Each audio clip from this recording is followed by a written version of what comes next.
The time has come and passed for the July 2nd, 2018 regular council meeting. Roll call, please. Alderman Tempest. Present. Alderman May.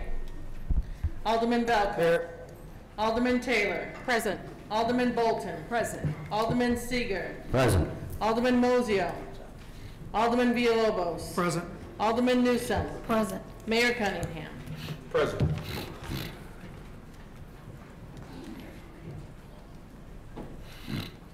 Leading us in prayer will be Pastor Jesus Guerrero. Please step up, and maybe following that are one of our queens. Right after the prayer, could you please stand up front and lead us in the Pledge of Allegiance? Thank you. All rise, please. Let us pray. Dear Heavenly Father, we thank you for this wonderful day that you have provided for us. We thank you for the many abundant blessings that you give us and for life itself. We thank you for health, and we thank you for the calling that you have placed upon each and every one of our lives. We thank you for the ability to be useful for your work and for the honor to serve our communities. And Lord, we thank you, Father God, for this meeting that that's going to be taking place here today.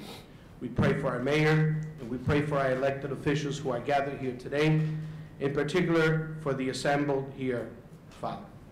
We thank you, Lord, for your grace and blessing, and we pray that you may give us the wisdom to resolve any interest and conflicts, and to be civil, and to have the welfare of each other and the true needs of the people of Waukegan. We thank you, Father God, so that justice and righteousness can reign, and we thank you for the confidence that good work is going to be done here today. We bless this agenda, and we bless this council, and we bless our city of Waukegan. In Jesus' name, amen. Amen. Ma'am, come on up and lead us in the pledge. I pledge allegiance to the flag of the United States of America and to the republic for which it stands, one nation, under God, indivisible, with liberty and justice for all. Thank you.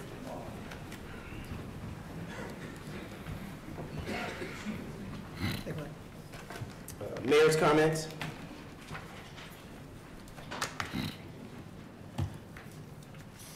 Welcome, everyone. As always, thank you for coming. With residents and businesses now receiving monthly water bills as part of the January ordinance update, I want to highlight a few things. First, I am pleased that with the feedback of the council and with the hard work of staff, we have on tonight's agenda a rebate program for seniors, veterans, and disabled persons receiving minimum bills. This is a good adjustment that provides consideration for our seniors, veterans, and disabled persons. Second, please remember that with monthly billing, the due date has changed from 21 days to 15 days. This is consistent with the amount of time that other utilities have for their billing cycles. As always, we remind everyone that you can sign up for e-billing and also still receive a paper notice as well. You can always pay in person, by phone, mail, Dropbox, and of course you can sign up for the auto payments. Note, you should only pay your water bills using Waukegan's city website, which is www.waukeganil.gov. There's an unnecessary third-party website that our staff caught were through a non-city website. They pay your bills and charge a convenience fee. So again, pay all your city bills through the city website, www.waukeganil.gov. Lastly, we know that's a change. We notice with change, there's an adjustment period for everyone. The staff has been proactive about addressing any issues, and they are sensitive to working with the public should there be any growing pains. So if there's anything that you might find with the water bill, please feel free to give our staff a call, come down, and we'll work through those. Remember, because of the holiday, Garbage pickup will be delayed by 1 day from Wednesday through Friday schedule. I'm going to repeat that. Because of the holiday, garbage will be delayed by 1 day for the Wednesday through Friday scheduled pickup. Weather reminders. We remind everyone to be safe with the hot weather. Please be careful and drink a lot of water. Avoid strenuous activity. Check on neighbors and our seniors. At the same time, have fun this summer, but be safe. Food drive. Once again, reminding everyone to help Waukegan Public Works Department by donating food. They are participating in a summer food drive called Lake County Responding to Hunger. This countywide competition among Public Works Department has the goal of creating the largest annual food drive in Lake County. The clerk's office, window number 1, has a collection box outside where you can donate. This will last until July 21st, 2018. Please consider donating to help fight hunger.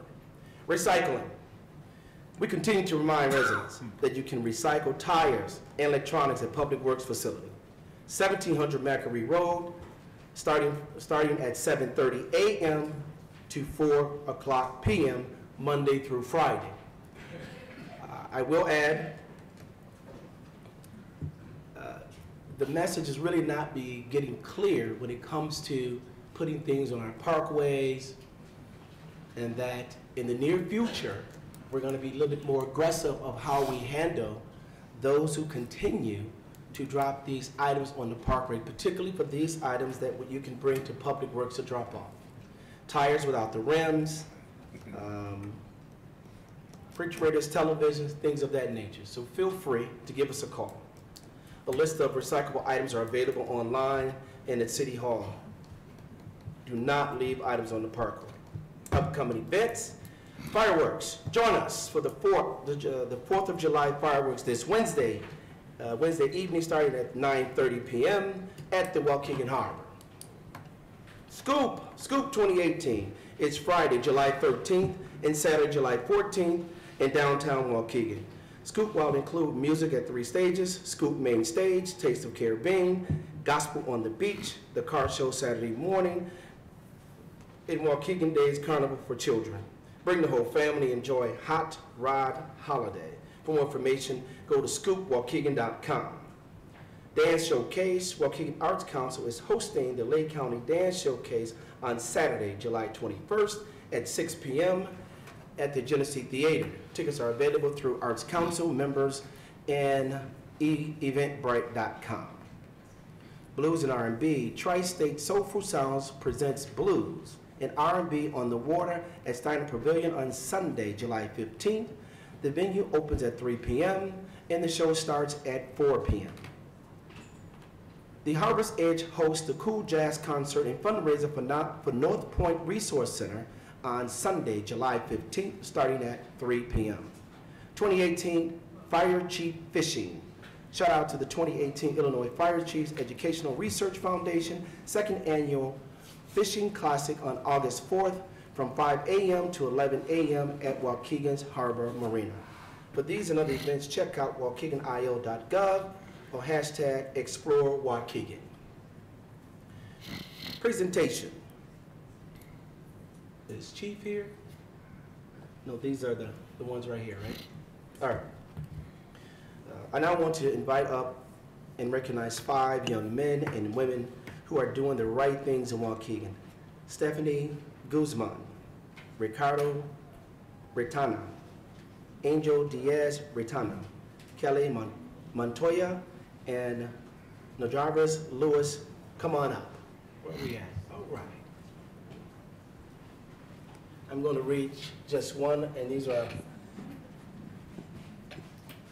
Sarge, come on up, sir. That's who's supposed to be doing these anyway.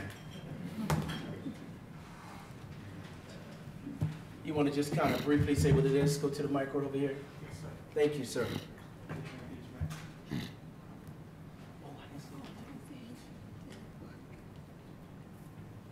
Good evening, City of Waukegan. Good Good evening, City Board. I present to you 5 of our youth from our community that made a commitment to attend the youth police program that was put on by the American Legion on last week. On last Sunday, we took 5. One of our children was not able to make it this evening. We took 5 kids to the program in Springfield. They committed 1 week where they did not have their cell phones, they were not with their family, and they were in the care of the state police and the American Legion. We have 2 of our kids that not only went down, did what they needed to do, but also excelled. Kelly Montoya and Stephanie, I forget the last name, I apologize. But nonetheless, our ladies to the right did a very good job while they were down there. We have certificates for them, and may I present our youth that did a wonderful job.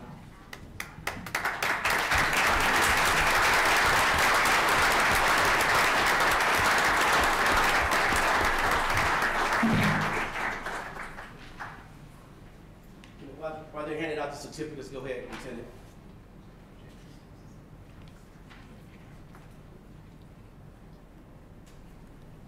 I'd also like to say that Kelly was part of our Youth Citizen Police Academy we had at Waukegan Police Department, and also as part of this. We're very proud of her. We're taking credit for her.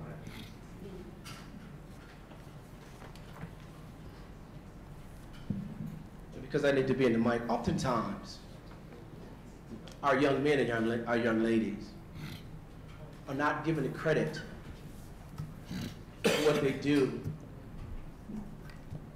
to be outstanding students and to represent their community.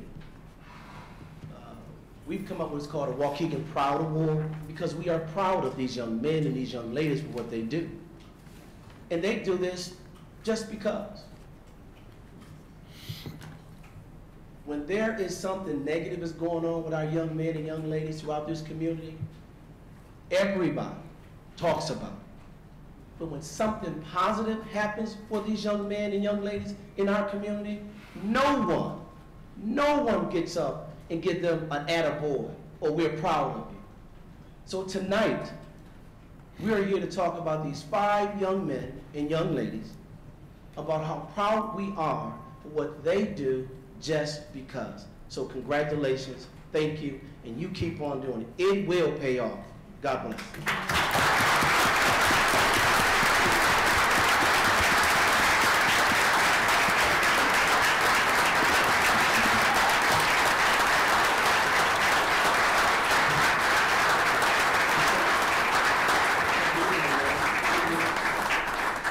We always ask the alderman, please join us whenever we take pictures.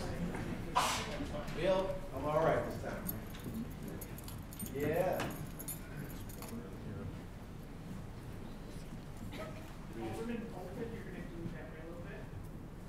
Keep going. Yeah, there you go. Just don't realize how tall the mayor is, so you're standing behind him. Everybody's looking right here, smiling, almost smiling. Gotcha. Are we good? One more? That's it?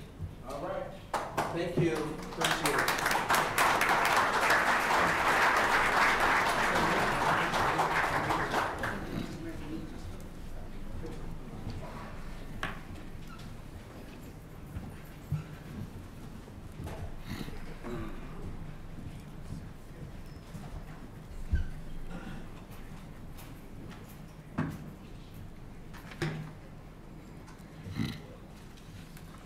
Last but not least, Waukegan Olympic Dreams. I would like to take this opportunity to introduce you to Nefeli Papadakis. Yeah. All right, I get it right. Nefeli is 18 years old and is a member of the U.S. Judo team and is currently ranked #1 in the U.S. for the 78-kilogram division. She trains right here in Waukegan at the Arena Training Center at 500 North Green Bay Road, and we wanted to introduce her to all of you because she is going to be one to watch in many upcoming international competitions. Currently, she is ranked 14th for the under 21 age group worldwide and is ranked 59th for the Olympic qualification. She recently qualified to represent the United States in the U2 World Judo Championship in October. She will compete in 3 Grand Prix events. Budapest, Cancun, Zagreb? All right, there it goes. To collect points in order to qualify for Tokyo 2020 Olympics. You ever stand up and face the camera? Yeah. So right now, I just want everybody to meet this young lady. Face the camera. And Face the camera. right there. I want everyone to really meet this young lady for what she is doing.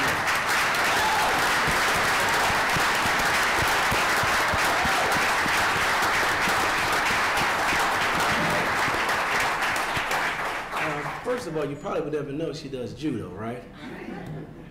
But to have her go and represent not only the city of Waukegan, but our country. You are very brave, spend a lot of time and commitment. And as a person who understands what sports is all about, it's about being in the gym. Obviously, you're there. We want to give you some exposure as you move forward with this grand accomplishment that you're looking to go with. We all know that these expenses does not come paid for. Let's be clear. I know that. She's doing it on her own, in her dad. So we just, Dad.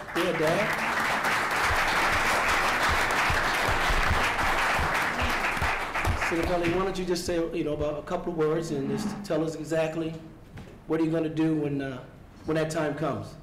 Or how can we probably further help you?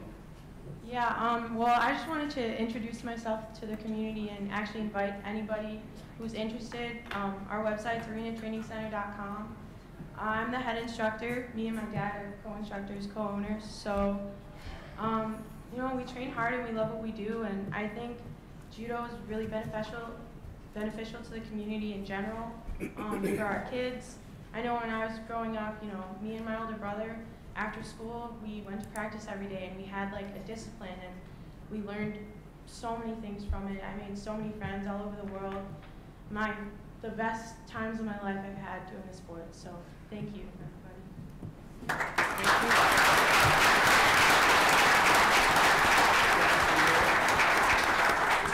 Right here, so we can get the city of Waukegan sealed. So as she goes out and start promoting our community, I think they'll come over, right, Jane, over this way? There you go. Here, Dad, why don't you come on up? I want Dad to be with us. I know what it is to have to be with your daughters and be in the gym with them. That's right. Are we good, Jane? You are.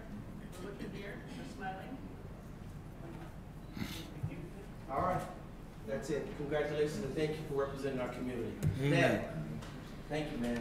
Keep it up. Pays off.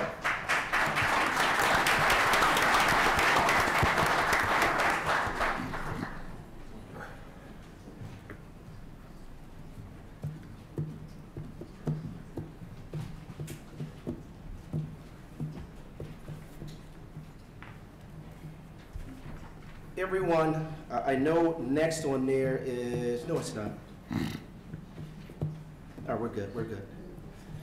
All right.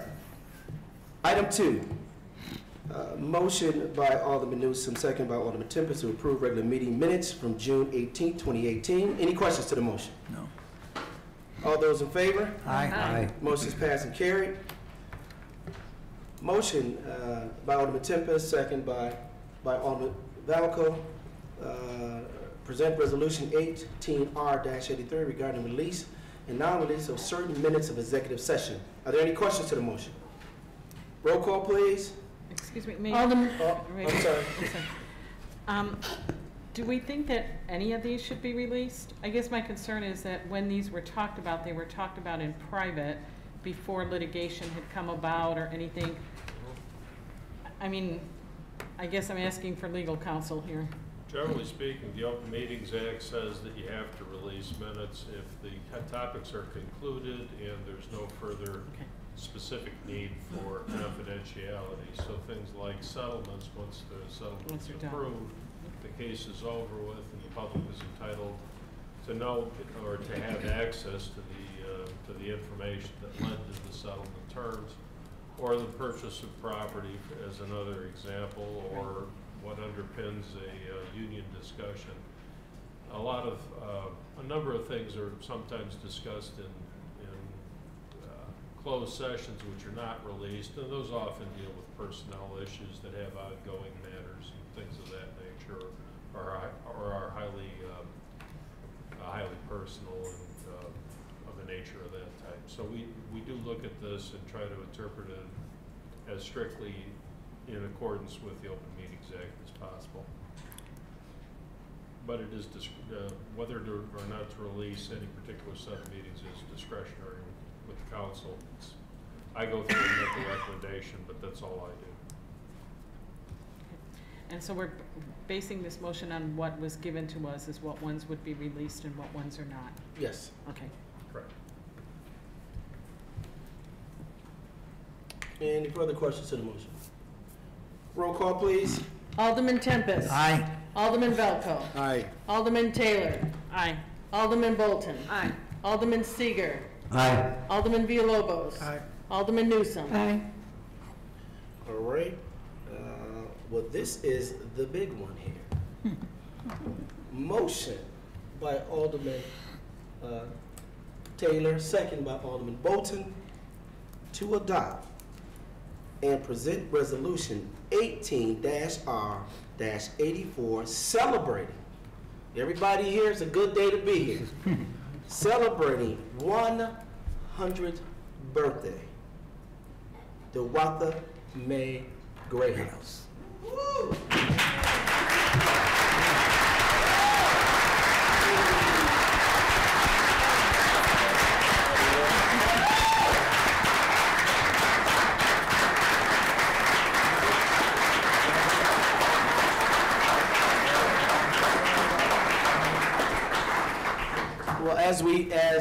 Well, we have a motion on the floor in a second. Let's get a roll call, then the clerk will read the resolution. And while she's doing that, let's bring her right on up here. Roll call, please. Alderman Tempest. Aye. Alderman Velco. Aye. Alderman Taylor. Aye. Alderman Bolton. Aye. Alderman Seager. Aye. Alderman Villalobos. Aye. Alderman Newsome. Aye. Motion's passed and carried. Now we're going to read the resolution, and I'm going to come down and present it, and we'll go from there. Resolution 18-R-84, celebrating the 100th birthday of Dewatha May Greathouse.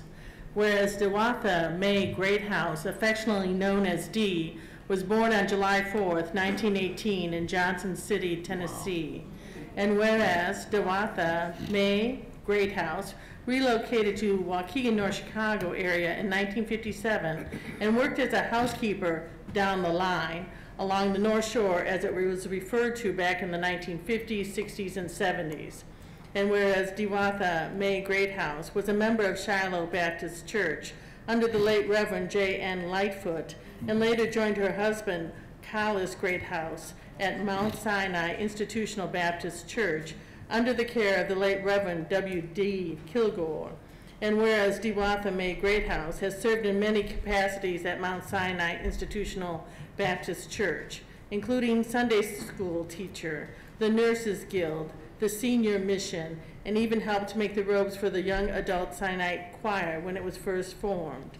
And whereas Dewatha May Greathouse retired from the Waukegan School District 60 after 11 years of service as a teacher's aide, where she worked at Carmen School, giving loving support to many kindergarten, first, second, and third grade students. And whereas Dewatha May Greathouse has 2 children, 9 grandchildren, 16 great-grandchildren, and a host of nieces, nephews, and cousins. And whereas Dewatha May Greathouse has seen a lot during her lifetime, having lived through the Great Depression, voted for the first African-American president, and voted for the first African-American mayor of Waukegan. And whereas Dewatha May Greathouse has always been eager and willing to help others in any way possible, and can always be found supporting and encouraging others to be the best they can be. And now therefore be it resolved that Mayor Cunningham and members of the City Council of Waukegan do hereby honor Dewatha May Greathouse for her 100th birthday and for a century of distinguished and selfless service. Be it further resolved that a suitably embossed copy of this resolution, signed by the mayor and city clerk, be presented to Diwatha May Greathouse at the city council meeting on the 2nd day of July, 2018.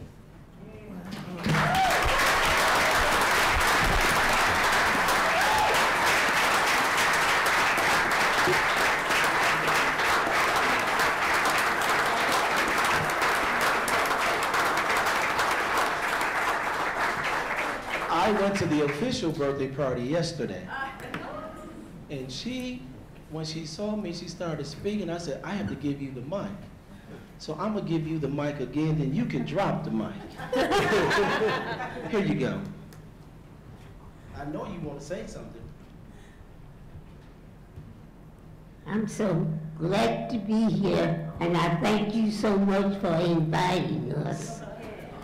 God bless you all.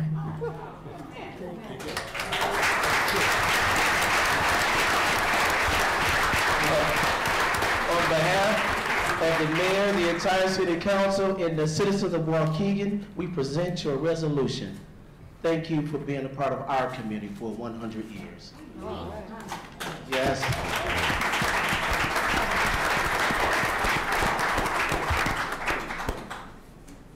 All right. Now I gotta get a photo with you. Is that all right? I'm gonna come down here to you this time. You see how she's looking at me? How you doing? Now look at her over there. Look at you. There's someone's look at you. All right, can I get a hug? Can I get a hug? One more? Yeah.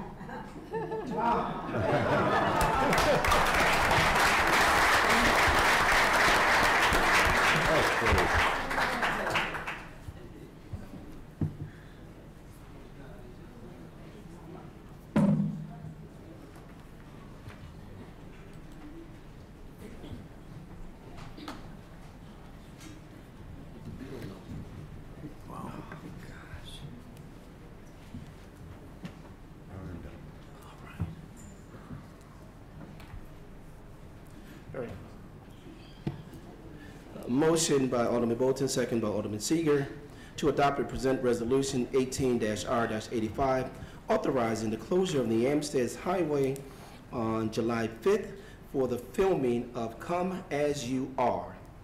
Any questions to the motion? Is it a roll call or just voice vote? Let's do a roll call. Roll call, please. Alderman Tempest. Aye. Alderman Velco. Aye. Alderman Taylor. Aye. Alderman Bolton. Aye. Alderman Seeger. Aye. Alderman Villalobos. Aye. Alderman Newsome. Aye. All right, motion's passed and carried. I don't have to read that. All right. Item number 3, audience time. Madam Clerk. All right, audience time. We will have 3 minutes. We do have some rules of decorum. Let me just repeat them. The presiding officer, after one warning, may rule any individual addressing the city council out of order if the individual becomes repetitive, exceeds the 3-minute limitation, makes personal attacks against others, makes rude or slanderous remarks, becomes threatening or boisterous, engages in electioneering for candidates, or otherwise interferes with the orderly and dignified conduct of the meeting. So again, you have 3 minutes, and first up will be Chris Patel. Chris Patel, I think he was with the judiciary. yeah, judiciary. Dulce Ortiz.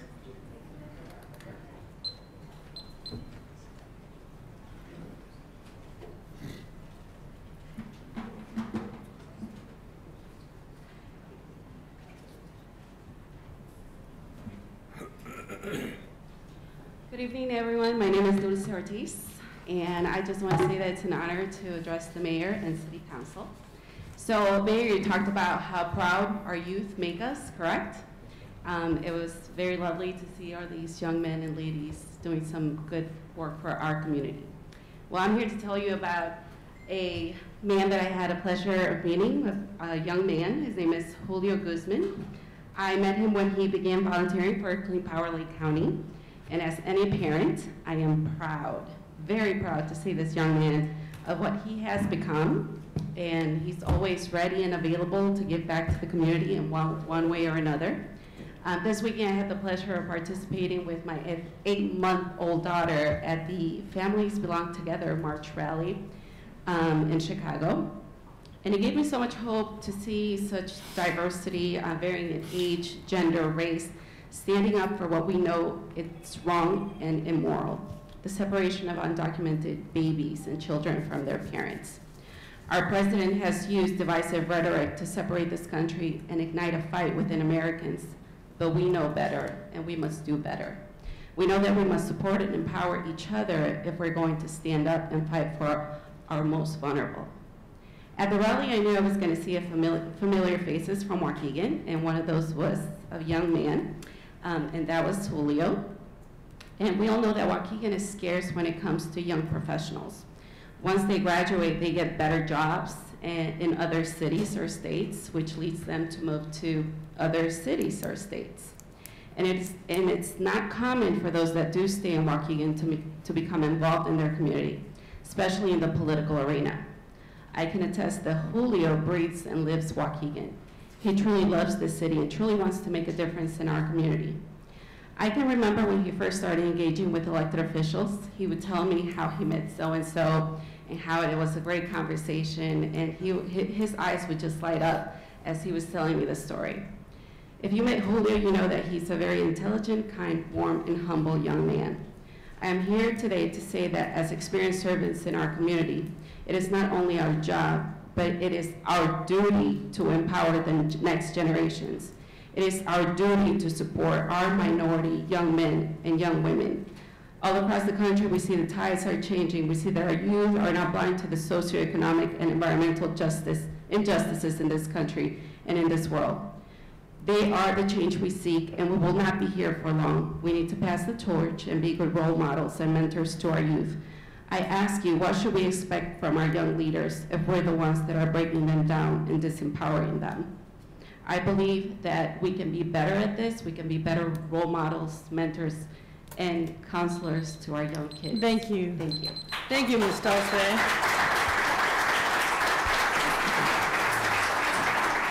Julio Guzman. Hold on. Dulce, what's the baby's name? Soleil. All right. Thank you. Good evening, Mayor Cunningham and members of City Council. My name is Julio Guzman. I'm a resident of the 5th Ward, and I'm here today to address what I believe to be gross oversight and willful condonement by this administration and these council members of a person who uses unlawful violence and intimidation, especially against Waukegan's most vulnerable population, in the pursuit of her own political and personal aims. The person I'm referring to has been featured in the New York Times for misrepresenting herself as an immigration lawyer and charging her clients unconscionable fees for services she did not even render. Moreover, the Illinois Attorney General's office described this person as someone who's been preying on the immigrant community since 2006. This person has taken advantage of and exploited your constituents, our community members. It is unbeknownst to me why any reasonable elected official with a moral conscience would willingly choose to associate with this person or even appoint her to a community leadership position, given how she has abhorrently exploited the very people you, your elected officials, are tasked with representing. The person is Margaret Grosco, but I didn't have to reveal this to you, did I? You know this already. You know her dirt low antics. You know that she does not stand as a credible voice for the Latino community. And unless you are severely deprived of basic critical thinking, you ought to know by now that you embolden and legitimize her. You went as far as to appoint this fraud into a community leadership position on November 20th of last year. This decision was ratified with affirmative votes from every single alderman, with the exception of Alderman Villalobos. The rest of you willingly and knowingly appointed this fraud into a position in which she is tasked to represent and lead on behalf of the very people she exploits and from whom she profits unjustly. Shame on you for allowing this. When you appoint a fraud into a community leadership, you legitimize the fraud and condone her egregious attacks on Waukegan's most vulnerable population. First as a phony lawyer, and now as a self-proclaimed activist for the very demographic on which she preys. If we are to rise as a community, we must rise above the hostility that Margaret Carrasco brings into this town and stop giving her the credibility for which she so strongly starves and on which she depends. This is why today I'm calling on you, Mayor Cunningham, and members of City Council to publicly denounce Margaret Carrasco for impersonating a lawyer and preying on the immigrant community. Moreover, I'm calling on you to rescind her appointment to the Waukegan Stakeholder Participation Panel. Silence is violence, and for those of you on this council who would rather sit idly and empower this fraud than denounce her, we will remember you in April of 2019, and we will vote you out. Denounce Margaret Carrasco. Thank you, Mr. Guzman.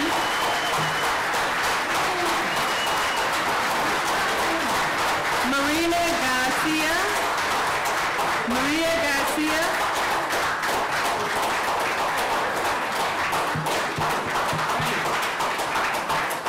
Marina, are you together, Mercedes, or you're separate? Separate. Okay. I'm sorry, I didn't hear your name. Can you repeat it? I'm sorry. Can you repeat your name for me? Marina? Can Thank everyone you. hear me? Good evening, Mayor Cunningham and City Council. My name is Marina. I am a resident of the 4th Ward, and I have a statement prepared by Dulce Dominguez, who could not be here tonight. As a Waukegan alumni and resident of this great city, I feel a duty to advocate for my fellow neighbors who have been defrauded by someone who claims to support our community. Margaret Carrasco is very well known in this community, and it is not for helping others progress. On the contrary, Ms. Carrasco has repeatedly proven she works for her own self-interest and is consistent in bringing others down for her own political gain. As many have stated, a lawsuit in 2011 was filed against her for lying to our immigrant community. In addition, Ms. Carrasco finds joy in calling herself an activist of the community, but that really is insulting to actual community activists that are striving to make our immigrant community stronger and independent. Margaret Carrasco has constantly insulted our Latino community by making comments such as, "I bet if we had a sign that said free beer, everyone in Waukegan would come and vote." After commenting on her Facebook remarks, Ms. Carrasco blocked Dulce, and she has many others that stand for the dignity and respect of our neighbors. At school board meetings, Margaret is always the first to use slander and lies to benefit her own agenda. While everyone is free to speak their mind, I do not believe that our city and our mayor should be appointing a person who has no respect or true hopes to make our city better. Waukegan's leadership should not be associated with someone who has done much damage to some of Waukegan's most vulnerable. Instead of providing a platform for someone who is only interested in her own personal power, we should be developing opportunities for Waukegan's youth to get involved in our political process. Change is in the hands of those who invest in others through care and learning, not in those who seek power or legitimization at the expense of our families and loved ones. I'm calling on you, Mayor Cunningham, to keep Margaret Carrasco from any public appointment and to disassociate our city with the political agenda of someone who preys on our most vulnerable. And in my own words, you did just say that you want the youth to be more powerful and you want to give them the strength to do stuff like this. Be an example for those kids. Thank you. Mercedes Garcia.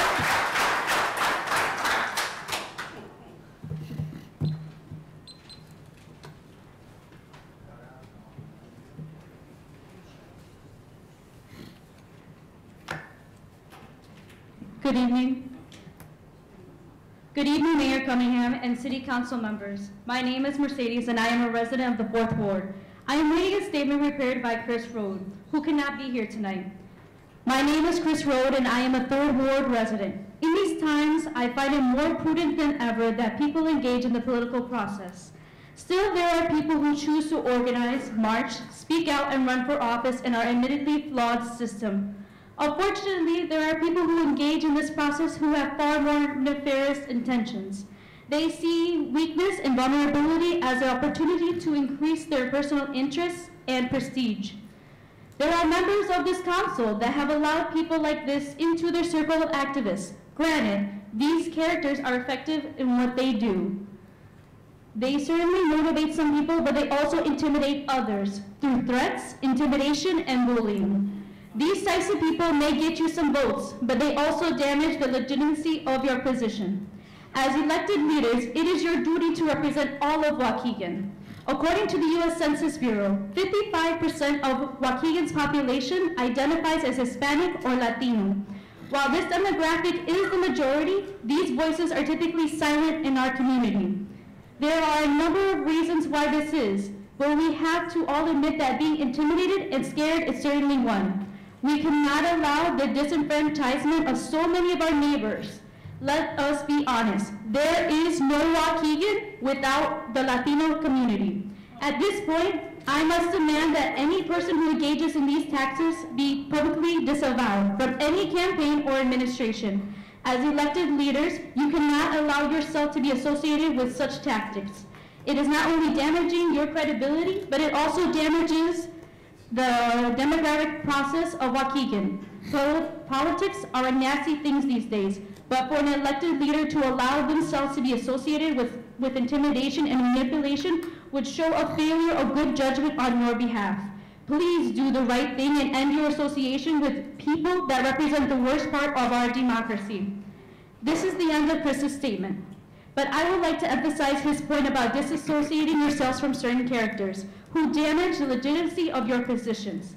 As my elected representatives, I am asking you, Mayor Cunningham and members of the City Council, to publicly denounce Margaret Carrasco and rescind her appointment to the Waukegan Stakeholder Participation Panel. Thank you. Thank you. Elisa Trevino.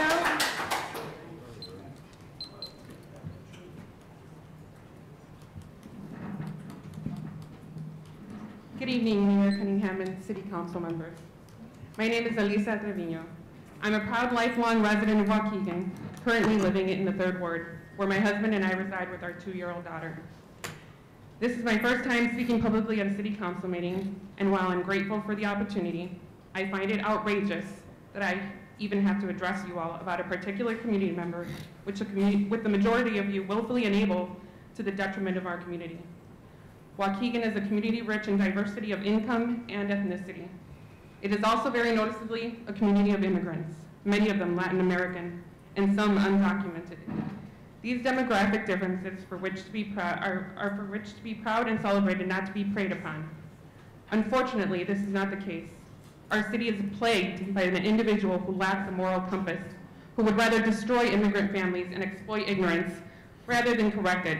She capitalizes on the legal illiteracy of her victims and swindles our vulnerable community members who are simply seeking help into paying for her services that she does not even render. Recently, I was made aware of an instance in which Margaret Carrasco used greedy and unlawful tactics to exploit a community member's tragedy for self-gain. The following is a statement from a community member who wishes to remain anonymous, and I quote, "When my sister tragically passed away in a car accident, Margaret Carrasco made a Facebook post in which she claimed that my family didn't have enough money for the funeral, requesting that people donate. She included pictures of my deceased sister. Not only have I never met Margaret, but she did this without consulting my family. When I asked her nicely to take down the post, she refused. My dad, who was in Mexico busy grieving and dealing with the death of my sister, had to call her personally and ask her who gave her permission to post on their behalf. Not knowing who she was talking to, Margaret lied and told my dad that he himself gave her permission, which was not true. He asked her to stop asking for money on our behalf and to take down the pictures. All Margaret Carrasco did was block us. We don't know what funds were raised and where that money went." End quote. This is just one example of how Margaret heartlessly exploits others' tragedies for her self-gain. This behavior is unacceptable and should not be rewarded. Today, I'm asking Mayor Cunningham and City Council members to publicly denounce Margaret Carrasco for her attacks on this community and rescind her appointment to the Waukegan Stakeholder Participation Panel. Denounce Margaret. Thank you.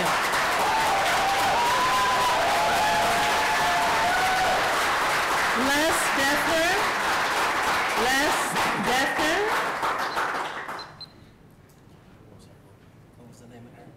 Les Defner. Good evening, Council. Good evening, members of the community. Thank you very much. My name is Les Defner. I'm a homeowner and resident of the 3rd Ward. It is disappointing that Margaret Carrasco's self-submitted application to be part of the Waukegan Stakeholder Participation Panel was recommended by the Community Development Blocks Grant staff. Given her past history of defrauding others in need, her past interactions between her and the city council, which have seemingly been to simply complain, rabble-rouse, incite animosity and discontent, and slander people, instead of offering solutions. It is very surprising the city council approved her application. Not every application needs or should be approved. I am of the opinion that it was inappropriate that she was chosen to represent the city in a leadership capacity.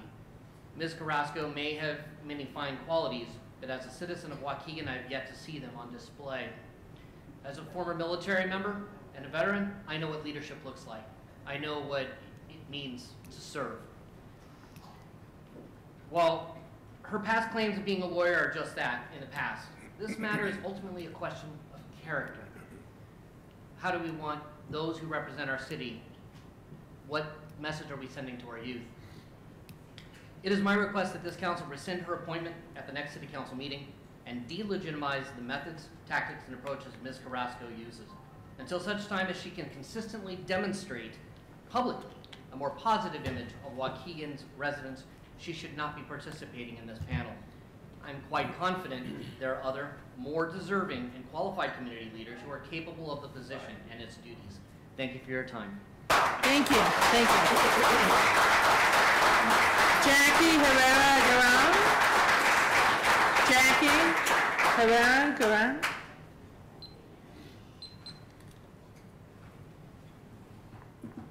Good evening to all elected officials present and the audience.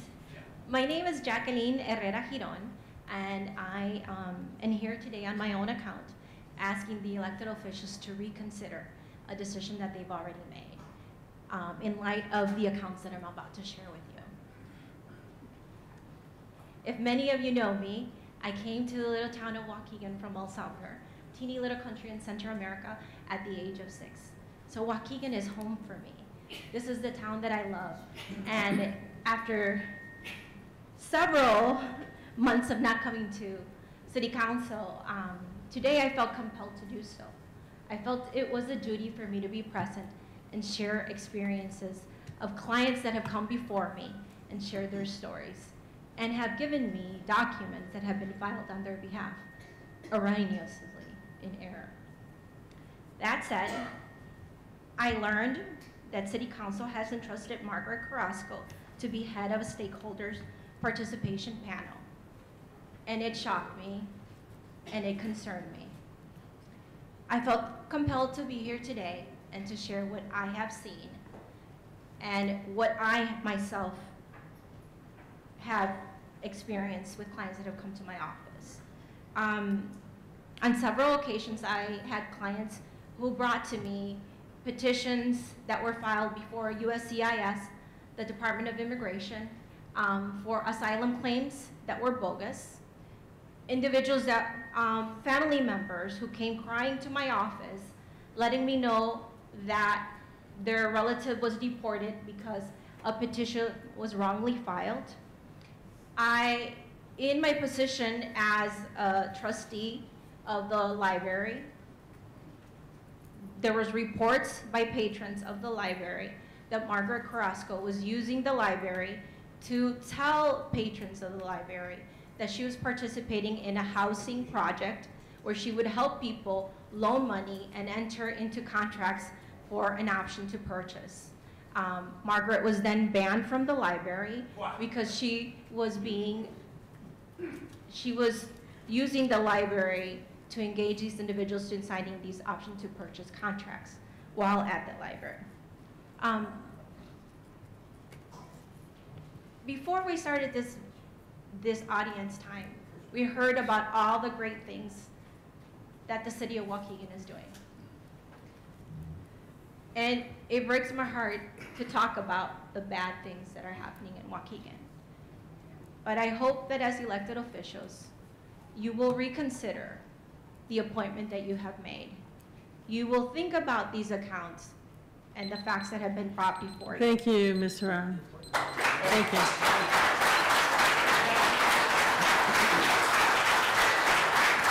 Josie Johnson. Josie Johnson.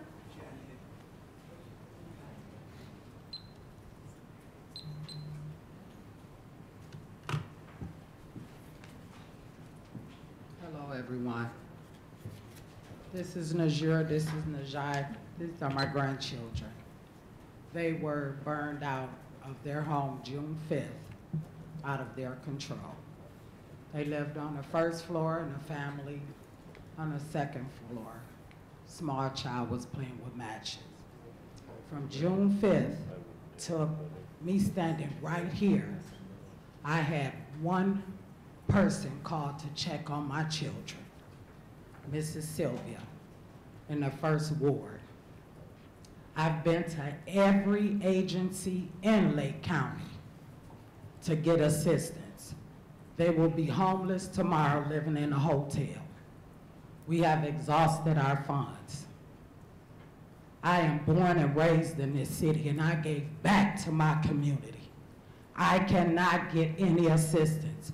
So I asked my childhood friend and mayor today, what do a family do that's burned out of their control tomorrow morning at checkout time? Thank you. Pat O'Keefe.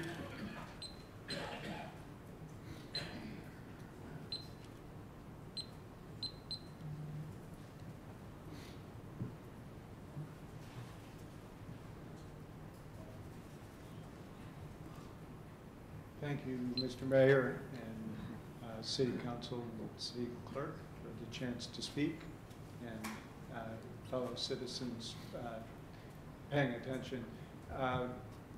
I'm speaking just on my own behalf, but there's a fundraiser going on in our city for the Library Foundation, which is trying to have made and installed a sculpture honoring a favorite son, born nearly a century ago, the great writer Ray Bradbury. The library didn't ask me to speak. I'm just speaking as a private citizen. But if anybody would like to help create this sculpture, I think it'll draw visitors to Waukegan who may come and see it, visit the library, and then maybe go out to dinner or something. I think it's a worthy cause. On a completely different topic, I was at our wonderful Independence Day parade Sunday, yesterday, and it was a wonderful parade, but I had an unfortunate thing happen to me, and it involves a safety factor. I decided to pick up a little bit of litter off to the side, and as I leaned over to do so, a little lap dog that was on like a 12-foot leash came up and bit the back of my leg. I hadn't seen this dog, done anything to him or anything, but there was a dog owner at the parade with little children around him not paying attention to a biting dog. And you know, I don't think the city can, you know, keep accidents and other things from happening, but you know, in crowd control, maybe there's a way to get a message out to people. If their dog has, you know, behavior issues, don't bring them into a crowd like that. And just and citizens should be aware that stuff like that can happen when you least expect it. Finally, on a different topic again, I just want to say that I've had the great opportunity to get to know another young man in our community, Julio Guzman. I've been proud to know him and see what he's done for our community. I know people attack others in the community, but despite the attacks, I can say, you know, I salute him for his involvement in our city, in our community. Thanks very much. Thank you. Margaret Carrasco.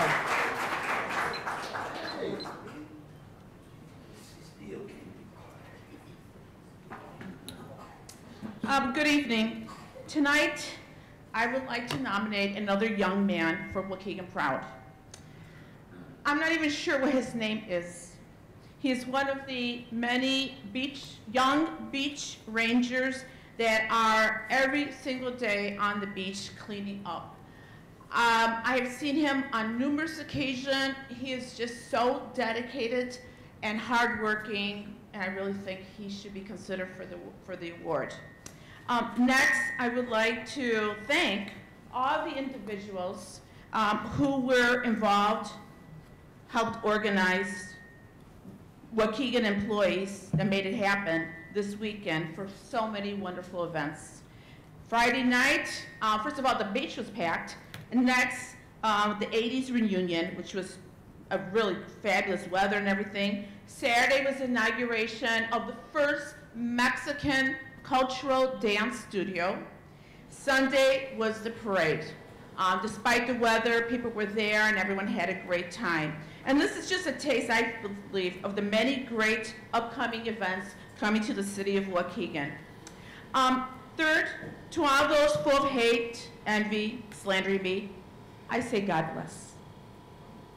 Lastly, I'm sure that 99% of the individuals who spoke this evening are unaware that there are approximately 10 different criminal investigations taking place against several individuals, one of which is Julio's sister.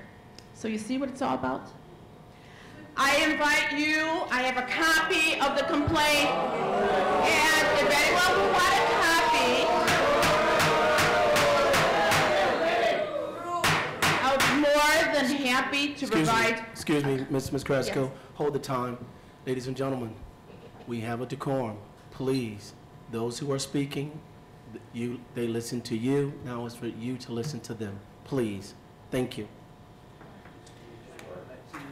And also just want to say that law authorities have many boxes in their possession of evidence, and hundreds of people besides myself. Yes, on May 8th, I made the first report, and that spurred off multiple investigations by many different levels, including the federal level.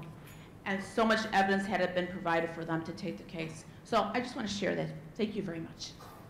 Thank you. Violet Betancourt.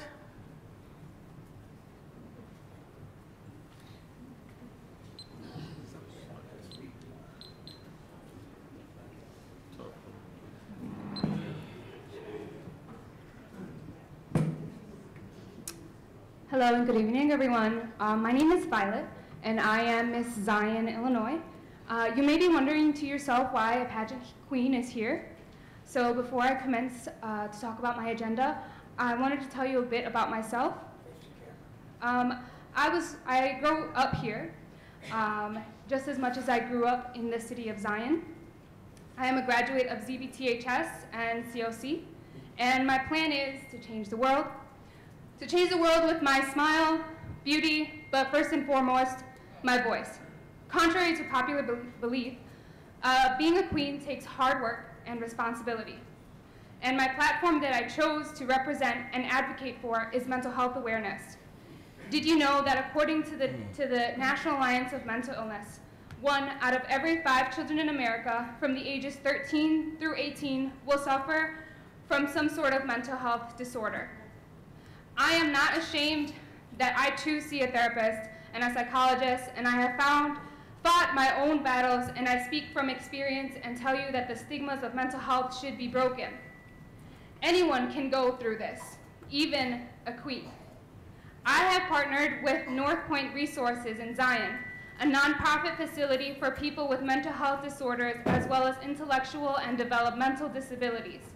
I am hosting a benefit concert for them, and I want to personally invite each and every single one of you, including you, Mayor Sam Cunningham. It will be hosted in this beautiful city of Waukegan, Sunday, July 15th at the Harbor's Edge from 3 to 9. So please come listen to me and my jazz band along with some wonderful musicians. Thank you so much. Thank you. Ralph Peterson Jr. Ralph Peterson Jr. Yes, hello everyone. Real briefly, I'd like to say that all the charges that you find people brought up about Margaret Carrasco, I brought them out maybe a little over a year ago, well, a couple years ago up under Motley. Everything that you guys said is the truth, and I have proof. And if you guys are gonna be here next week, I will bring in that proof. Have boxes like that. Now, I would like to say, it saddens me to see the living conditions of the First Ward where you, Mayor Cunningham, neglected that community for over 18 years, and now as a mayor, you're neglecting them now. Mayor, I rise to represent the people. Oh, and let me say this, as of Margaret, people of the same feather flock, because he knew all that about her. How dare he appoint her and give her any type of authority over anything? He was aware. Okay, now Mayor, I rise to represent the people of Waukegan because you have failed to do that. You have really done nothing, in my opinion, but make enemies and divide the city and take advantage of every photo opportunity you can. People are truly sick and tired of seeing you walk around with no vision, no plan, because we never hear it up here, telling everybody how you were elected and you're the first black mayor. Well, I say we don't have to look no further than the White House, and we can see it's not hard these days for an incompetent person to become in office. We got Trump in there, okay? I look past your incompetence, even your ignorance, but it is hard for anyone to stomach an untrained... Mr. Peterson, one second, please. Yes. Everybody, again. Stop the clock. The clock has been stopped, sir. I'm asking, I know sometimes it is emotional to hear different things about people we might like or love, but please allow the person who is speaking at the mic to speak as they have listened to you. That's all we ask. Thank you. Mr. Peterson? Okay, I'm saying that you have put this city in a $50 million worth of debt just so you can create, Alderman, listen, create projects to give to your buddies and cronies for kickbacks. You've raised property taxes, sale taxes, even the cost of water on an already poor city. Okay, I warned everybody that you spent 18 years as an alderman basically just picking up a check. Just look at the First Ward. Please go to my Facebook page. The First Ward looks just as bad as it did 18 years ago this present day. And I'm willing to say, judging from the First Ward, you don't care about the poor. This is why you killed the South Side Project and fired Ezel Robbins, okay? I want to tell you this, I have over 700 signatures on a petition that wants the South Side revitalization plan put back on the drawing board, and over 600 of those signatures state that they will not be re-electing you. And I mind you, Mayor, that your landslide victory was Thank you, Mr. Peterson. of 200 votes. Thank you. Rochelle Evans.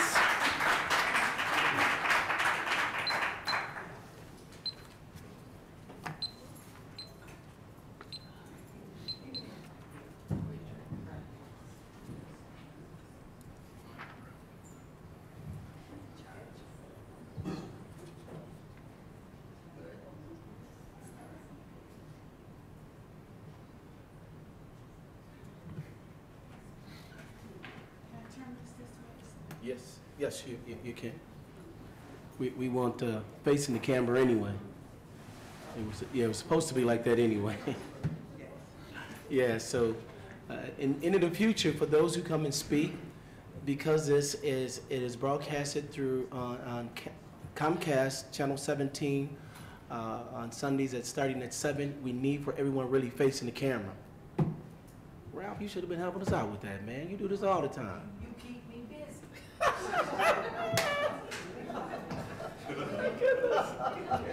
Good evening, everyone. My name is Rochelle Evans. I am a resident of Waukegan, and I am a Spanish teacher.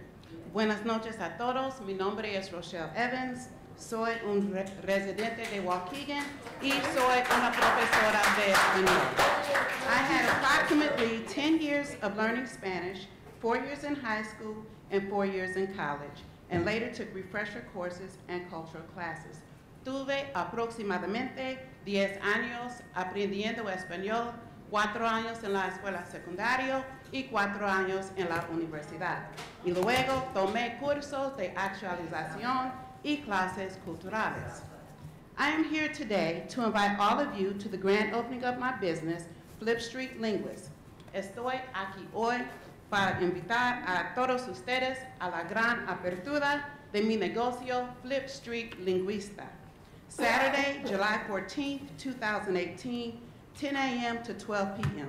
El sábado 14 de julio de 2018, el 10 de la mañana a las 12 de la tarde, at the Waukegan Township Park Place Senior Center, in the Waukegan Township Park Place Senior Center, 414 South Lewis Avenue, Waukegan, Illinois, en el 414 de la calle Sur Lewis, Waukegan, Illinois.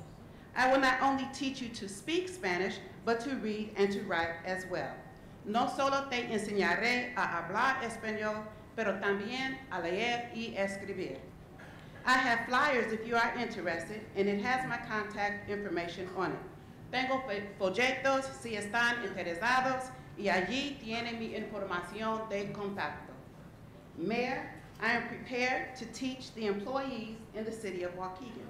Alcalde, estoy preparado para enseñar a los empleados de la ciudad de Waukegan.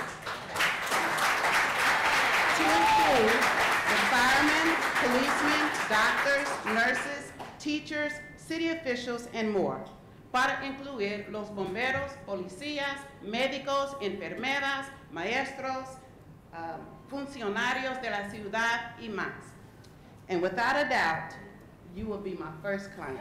Y sin duda, usted será mi primer cliente. Thank you. Gracias.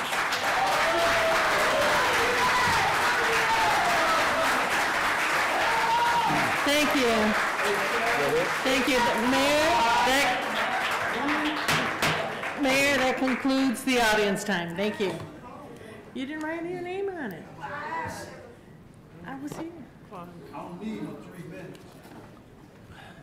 All right, let's write your name on the official list right there.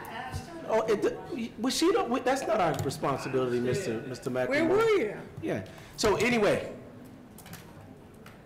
Miss Evans, muchas gracias to you too. I got a little something too. Está bien? Está bien. All right. Yeah. We'll take you through it. All right. Mr. McLemore will be the last. Clyde McLemore. And just for clarification, what we're trying to do is make sure everyone speaks.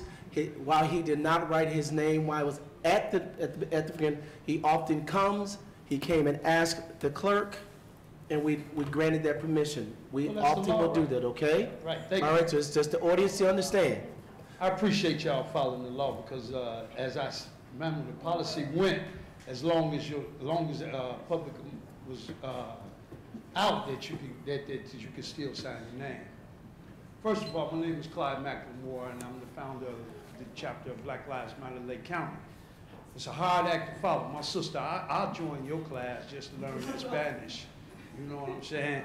But I sat here, and I wasn't going to speak. That's why I didn't sign. But after I heard everybody speak against their sister, Margaret Carresso, I knew she knew I was coming at her. That's why she walked out of here. And I heard all the things that were said about her, and I'm amazed because I haven't been at the city council meeting that y'all were even appointed or something. But one of the things that I heard tonight was at the beginning of the meeting about the children, right? But I heard all the charges, but there's one charge that I've been at Margaret for that y'all didn't even bring up. And that was the one where she had the soccer team and collected all that money and didn't give up that money, you know, that she took from the Spanish children. You know what I'm saying? See, that was one charge that y'all forgot. But that's neither here nor there, because Margaret is human. And I heard my Zion, I'm from Zion too, my Zion queen speak, and she was talking about mental illness, and I heard Brother Blank speak about that. Margaret just needs a psychiatrist. Maybe we can help her by getting her a psychiatrist and get her some professional help. Professional help, because she thinks she's slicker than everybody. You know what I'm saying? So maybe if we could do that, as you know, because we ain't trying to push her out, but I don't see how y'all got her on any committee. Thank y'all for letting me speak.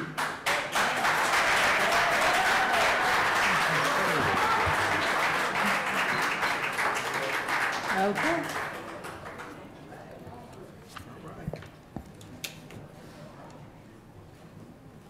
Resolutions, proclamation, presentation, appointments. Motion by Alderman Valco, second by Alderman Villalobos, to ratify appointments to the Waukegan Civil Service Commission. Are there any questions to, I'm supposed to get the questions down there. The names, Madam Clerk? Yes. Excuse me, hold on a second. We'll give you about a minute to leave the, all right, let's, everyone. If you're in the audience, please please raise yourself. Diane Verratti. Diane? Diane. Come on up. Hector Rodriguez, Jr. Hector. Robert G. Brown. Pastor Brown, come on up, sir. Thomas Christensen. Michael Jackson.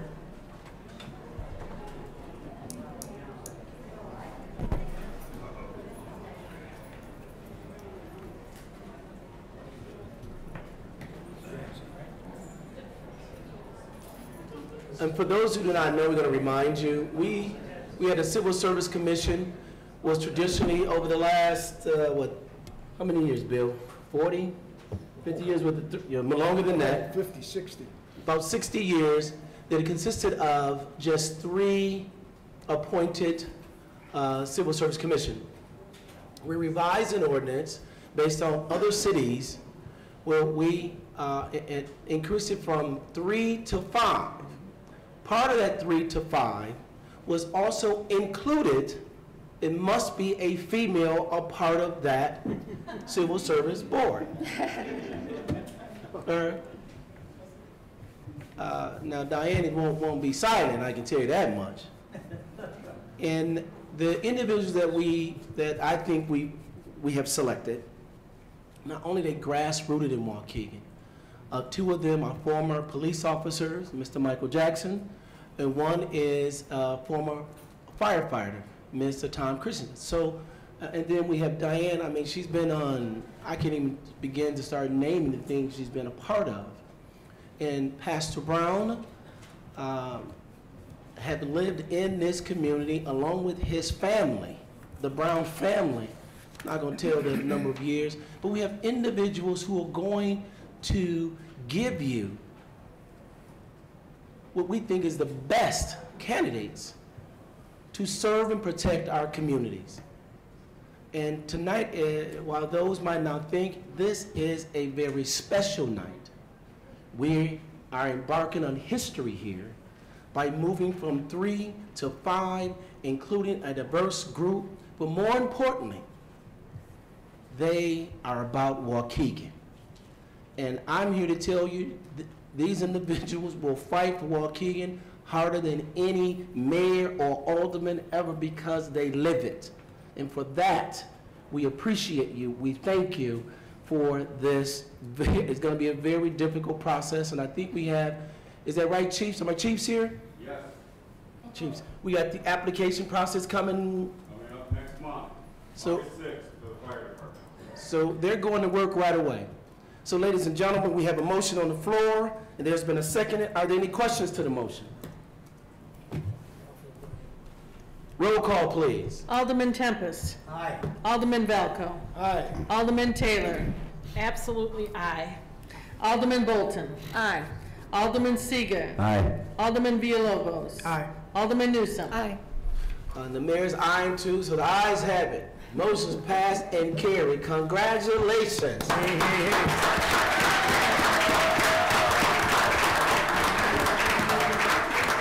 Oh, we have to take we gotta take a picture, right? All right, you 3 have to take a picture. Go in the middle. Come on over. I don't. Better get down there, Mayor. You know what, Chief? Chief, can you come on up? Lieutenant, are you here for your chief? Come on up. And take a picture, yeah. I'm sorry.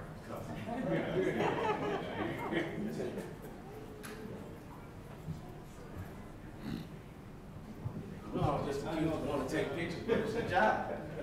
All right. Yeah, you got to get the city of Waukegan. Oh, that's important.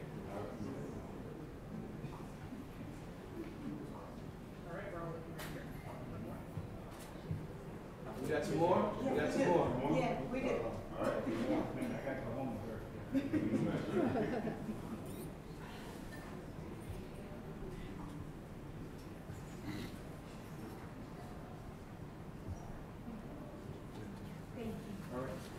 Thanks, man. Thank you, sir. Thank you. No hand. Thank you. Thank you very much. I appreciate it.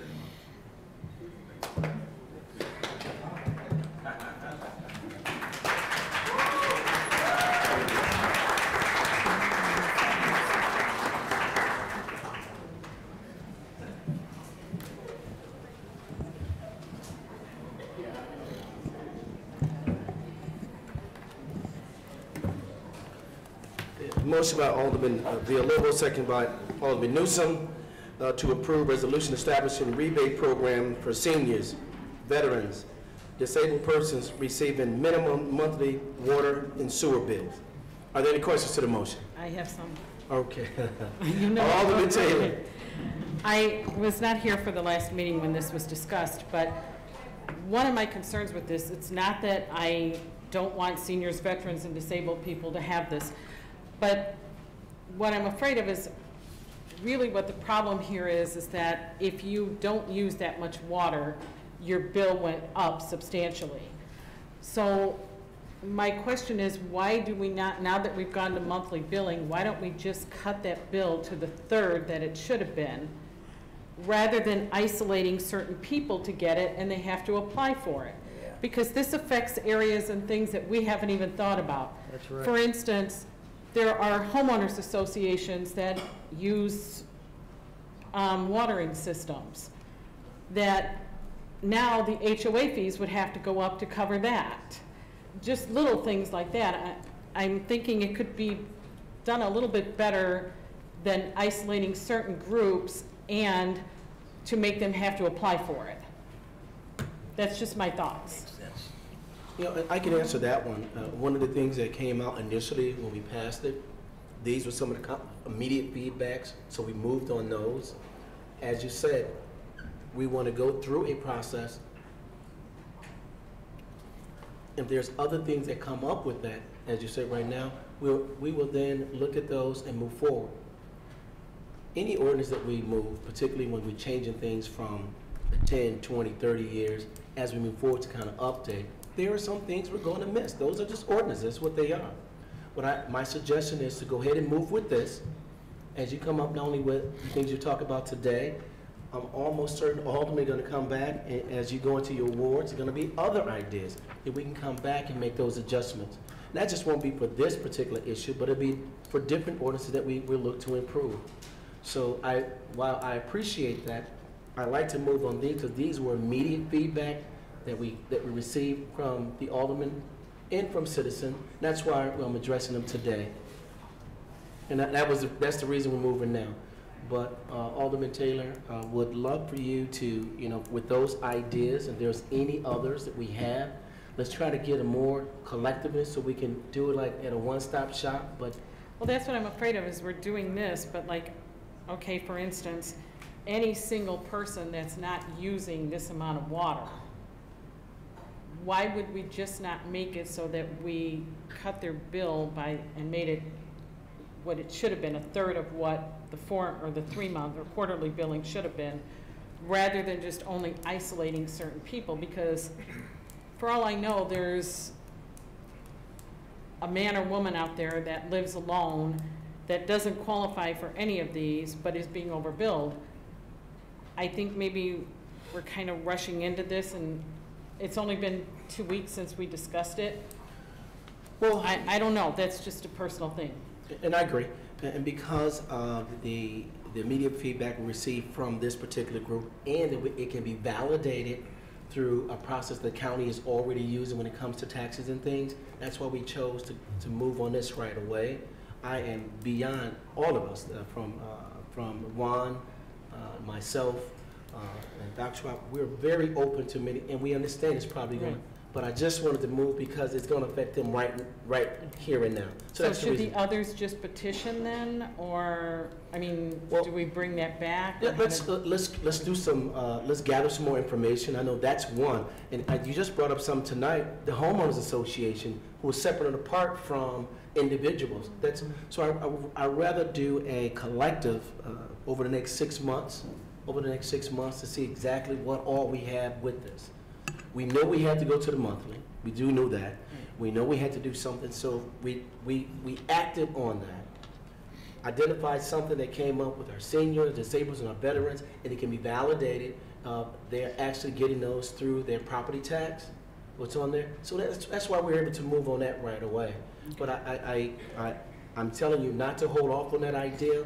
Let's give a little bit more to find out what else is out there. Because I don't want to come every council meeting doing this. If we're going to do it, and we have to make a major adjustment to this, let's do it at one shot with as much information as possible. That's the reason we're moving on it right now. That was kind of a decision, and I shared that with the other aldermen. We have these things that we can do right now. So that's what I'm asking. But awesome point about the homeowners association. You're absolutely right. They do the sprinklers and things like that, and Our business parks. yeah, and our business park. So but thank you very much for that. And I know you represent that as much as anybody, so you have a much closer need for that. Why not put it? Okay. Are there any other? Alderman Villalobos. Yeah, I'm actually kind of considering what Alderman Taylor presents, because that would be more of a catch-all for everyone. And again, as she mentioned, it doesn't parse out segments of the demographic here in this community. I personally fall under the low water usage, so my water bill has gone up. I fall under that. So I'm a single person. I do laundry and I bathe. So I'm getting it financially too. So this does hit me close to home. So if we were to move forward on that, I'd probably have to stay my vote, because it does directly affect me, my financials. I'm not sure about that. We'll talk to you about that corporate actually. But I do kind of feel like where Alderman Taylor is in the right on this one, where it does make sense to just 1/3 the minimum requirements. Again, it would catch everyone that's part of this resolution as it stands right now, that would fall under it, would still be caught. So I understand you said you do want to move forward on this, but it does seem to make more sense to just do that one that does a catch-all for all users in general, and not just, again, segment it. Well, I will say this: our seniors, this targeted group is a group that was an immediate need. So let's move on this group right now, and we are beyond open to addressing the other issues. I promise. So, she's not. question then. So, say we move forward with this, and then we decide to come back maybe in a month or two with the proposal of reducing what the minimum requirement is. How would that affect this then? Would that just nullify or repeal this, or? No, I mean, this will still apply. It still applies. Yeah, we needed to do something for that. We just compound them together then. Yeah, absolutely. Okay. Yeah, I mean that makes sense to me too. And just for the public, we are making a lot of updates to a lot of our ordinances. Will we catch everything as we move forward? We know we won't. That's just the reality that we live in. So what we're trying to catch is, as aldermen are out in the wards, people call the city of Waukegan. We're trying to, we're data collecting all that, so we can then come back with an ordinance that would then fit what we need to move forward. And honestly, it probably is going to change in 5 or 6 years, maybe 10. But this is what we think is best right now. But I wholeheartedly agree with everything both the aldermen are saying. But I do believe we need to move forward with this right now, and we'll come back with those adjustments. So long as we can bring them together, sure. Yeah, it's going to be good. This needs to happen anyway. Mm-hmm. Yeah. Okay. Any other questions? Your Honor. Alderman Seeker. Just a suggestion. Sure. Okay? If we're gonna make it good for the seniors, which I am, single father, why not overall for everyone? Can we consider that? It's obviously, it's a consideration, Okay. and that's again, that's going to be one of the things we consider as we move forward in getting as much information, so when we come back to the aldermen, it's a catch-all. But right now, this was an identified group from the immediate feedback that we had, and we need to address it. Thank you, sir. It wasn't me. Wrong direction. Mic still work? The mics. Trying to get Seeger out of the dark. All right. Sorry about that. All right. Any other questions to the motion? Yeah. All right. Roll call, please. Oh, Alderman Tempest. Aye. Alderman Velco. Aye. Alderman Taylor. I'm going to vote no on this because I think it's overly complicated and we should just make it a third, but that's my reasoning and that's basically where I stand on it. Thank you. Alderman Bolton. Aye. Alderman Seeger. Aye. Alderman Villalobos. Aye. Alderman Newsome. Aye. All right. Motion's passed and carried.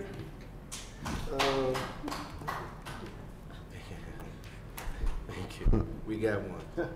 All right. Reports, communication. There being none. Judiciary Committee. That'd be me today. Yes. Okay. So Judiciary met today. We had quite a few items on our agenda. Item A is a motion to approve zoning calendar 2553, a map amendment for South 23 North Ave, which was held over by Alderman Tempest. So we want to make action on that on this one. Item B, we have a motion to approve zoning calendar 2554, a variance on lot area and lot width for a 2-unit residence at 317 South Genesee Street. What this one is doing is, there's a 3-unit residence there, and it's going to get downsized to a 2-unit. And so, because it was vacant for some time, the conditional use permit for that space or variance, the variance for that expired. So now they come back for a new variance, and also then downsize from a 3-unit to a 2-unit. So I so move to approve the zoning calendar. Motion by Alderman Villalobos, second by Alderman Tempest. Any questions to the motion? Roll call, please. Alderman Tempest. Aye. Alderman Velco. Aye. Alderman Taylor. Aye. Alderman Bolton. Aye. Alderman Seeger. Aye. Alderman Villalobos. Aye. Alderman Newsome. Aye. Okay. Item C, motion to approve zoning calendar 2555, a conditional use permit for a financial institution at 3110 North Lewis Avenue. And this one is regards to, sorry, I forgot the name of the bank. Bank of America. Bank of America wants to do what's called an advanced center. This would be located in the plaza that the Jewel is off of York House and Lewis. And what this would do is offer ATM usage and virtual representative and financing banking. So it's ability for people to move freely through the space and engage with it in a different dynamic. It's not your traditional bank that you would go to, but you can do a lot of financial and finance banking there. So, and they'll have extended hours as well. So for people that work 9 to 5, they'll be open from 8 to 6 is the plan. It's going to put Waukegan at the forefront in banking, actually. This will be the first one in Lake County. So I think it's a good idea that we move forward on this technology-wise and offer residents opportunity to bank a little differently. So I so move, motion to approve. Motion by Alderman Villalobos, second by Alderman Tempest. Any questions to the motion? Mayor, can I just make a statement on this? Yes, ma'am. Alderman Taylor. I think there's a lot of people that are going to either love this or hate this idea at first. Because for some of us old timers, it's a little out of our comfort zone. It's using a card, it doesn't have to be a Bank of America card, to go into the building, and you can have ATMs, you can talk to someone if you want to get a mortgage by virtual reality. So it's a little bit different thinking than what we're traditionally used to. And I think there's a lot of people in here that are going to be a little confused and say, oh, I don't want that. But just like we've all adjusted to smartphones and things like that, This is a little bit extended hours from, which I think eventually you'll probably go to 24-hour service to match what our working demands are for people that are work non-conventional hours. So I see this as a wave of the future, but quite honestly, I was a little like, I never use that in a million years. But, you know, we all come around, some of us take a little bit of adjustment, and I look at this as some people will love this, some people will stick to their routines.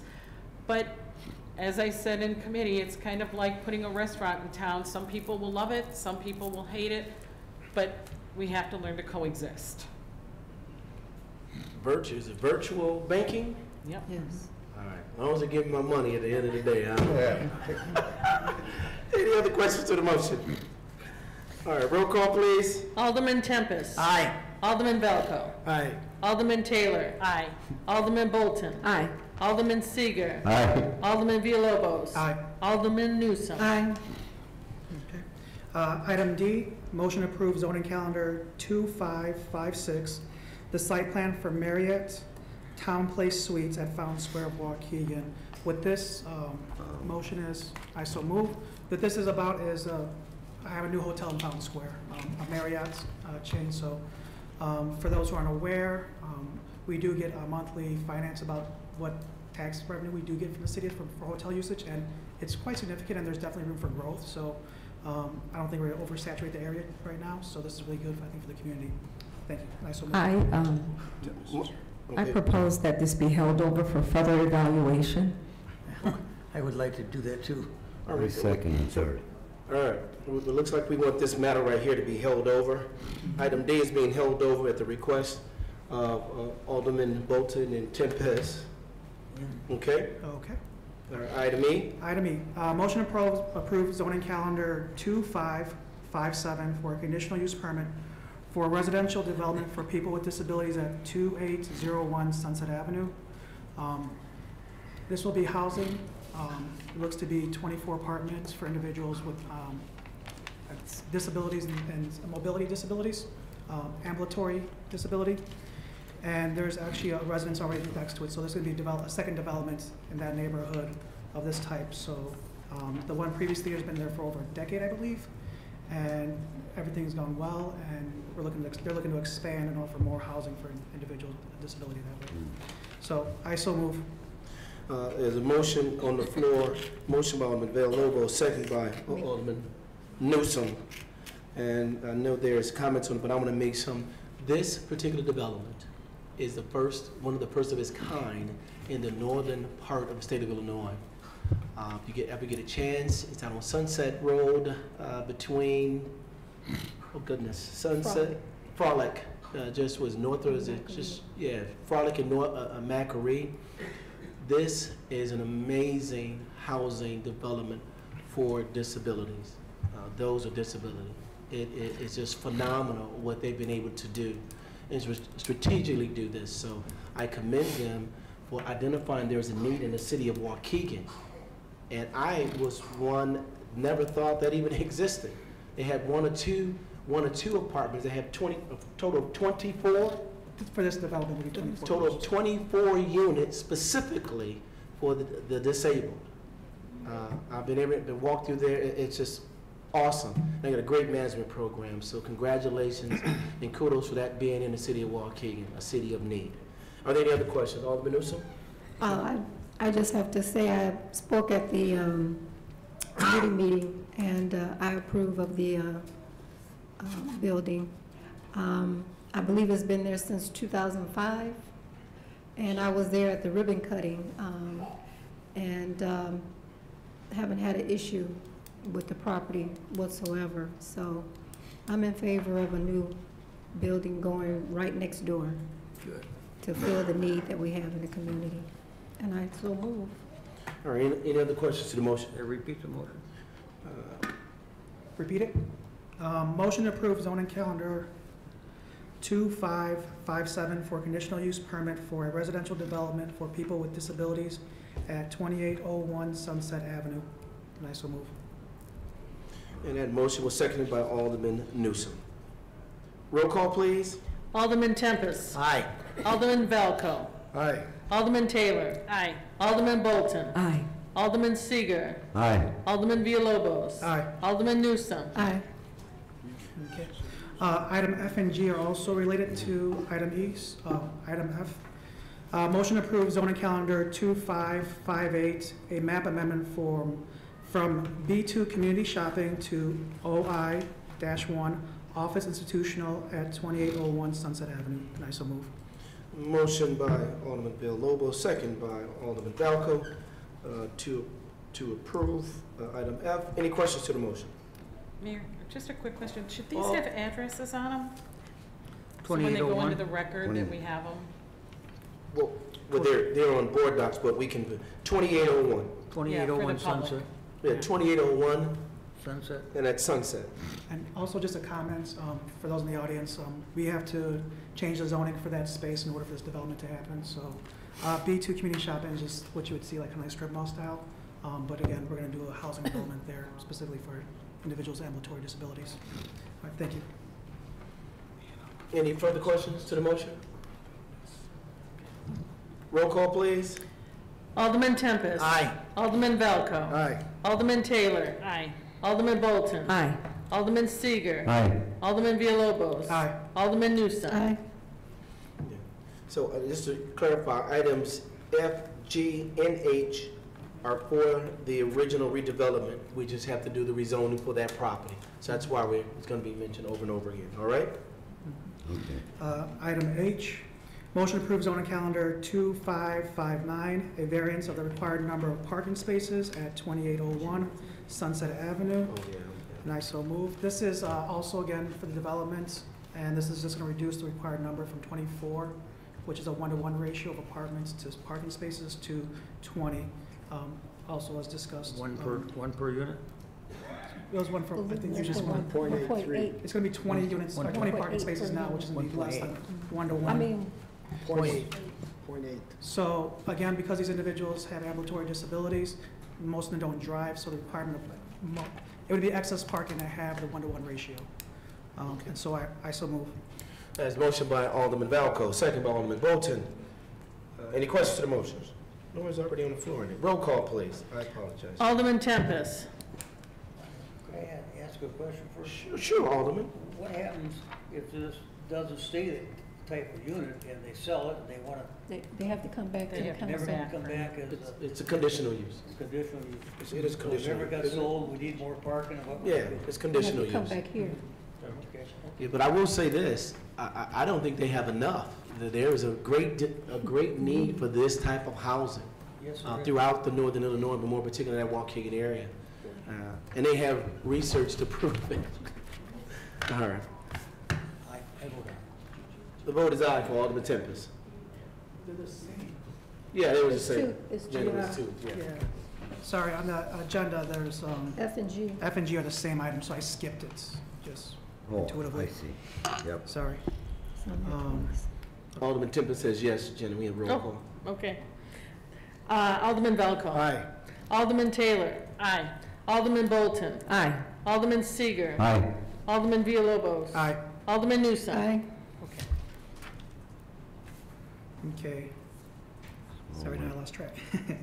Aye. Item I, motion to approve an ordinance as presented providing for the regulation of an application for small wireless facilities.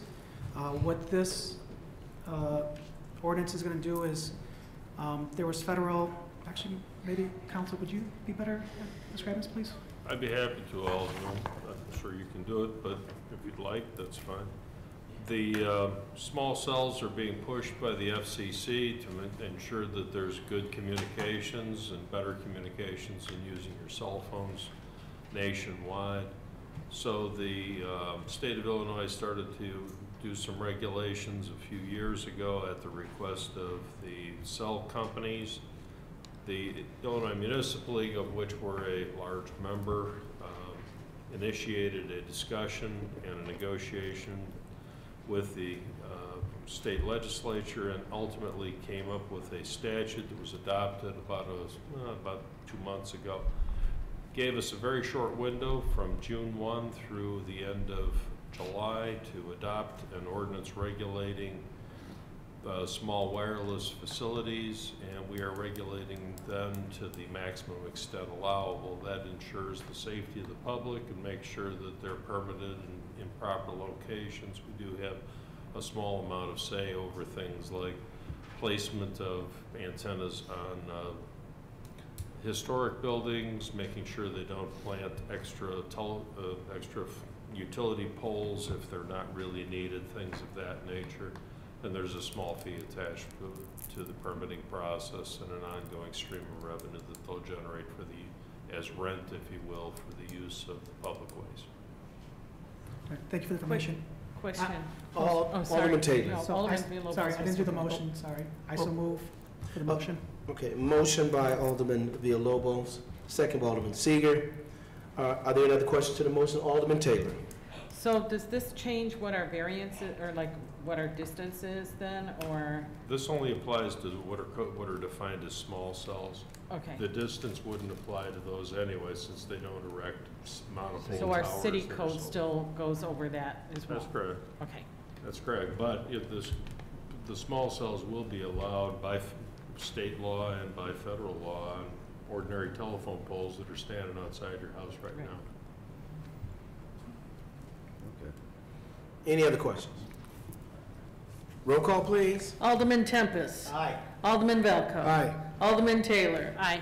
Alderman Bolton. Aye. Alderman Seeger. Aye. Alderman Villalobos. Aye. Alderman Newsome. Aye. Thank you. Item J, motion to approve an ordinance as presented repealing obsolete commissions. This ordinance addresses 4 commissions, 2 of which have never convened. They just are on our books, so we're going to get those taken off. 1 commission was procedurally we changed things, so that commission was obsolete after a while.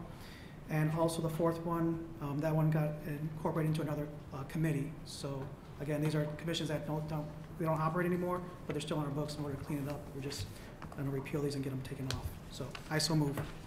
Motion by Alderman Villalobos, second by Alderman Taylor. Any questions to the motion? Roll call, please. Alderman Tempest. Aye. Alderman Valco. Aye. Alderman Taylor. Aye. Alderman Bolton. Aye. Alderman Seeger. Aye. Alderman Villalobos. Aye. Alderman Newsome. Aye. Thank you. Item K, motion to approve an ordinance as presented repealing obsolete telecommunications code. This ordinance will repeal a code that just it hasn't been used in some time. Other laws have superseded this now, so it's completely outdated and archaic code. So I so move.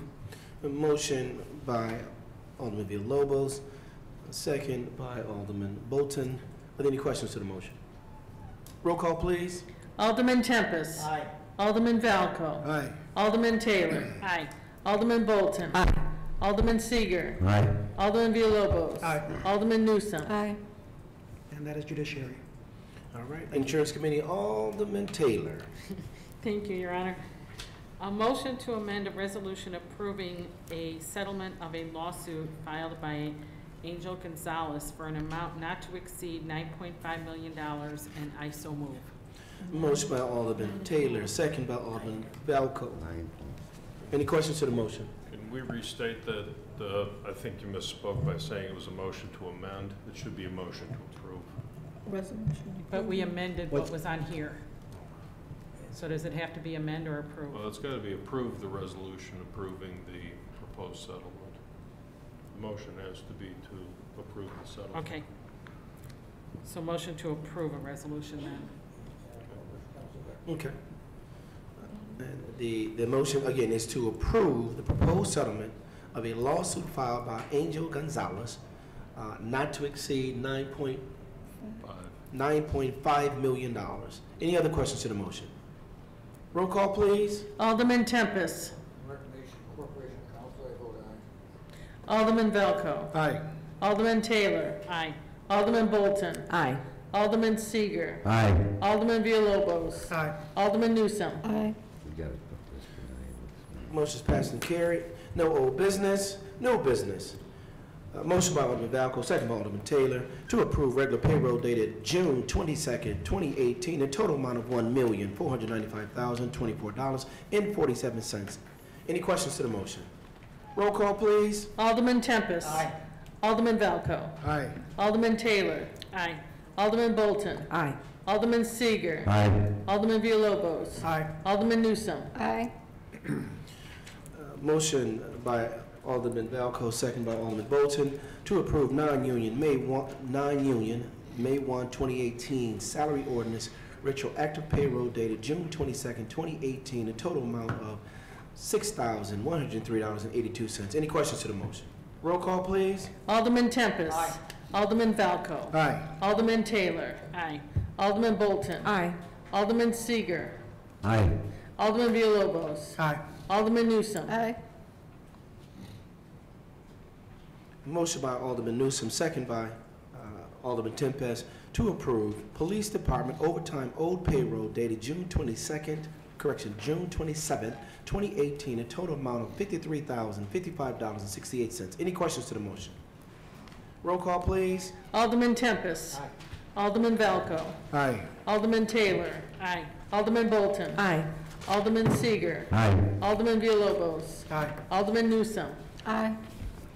Motion by Alderman Newsome, second by Alderman Seager, to approve final cash out payroll dated June 22nd, 2018, in a total amount of $30,811.03. Any questions to the motion? Roll call, please. Alderman Tempest. Aye. Alderman Valco. Aye. Alderman Taylor. Aye. Alderman Bolton. Aye. Alderman Seager. Aye. Alderman Villalobos. Aye. Alderman Newsome. Aye. Motion is passed and carried. Item E, motion by Alderman Valco, second by Alderman Villalobos.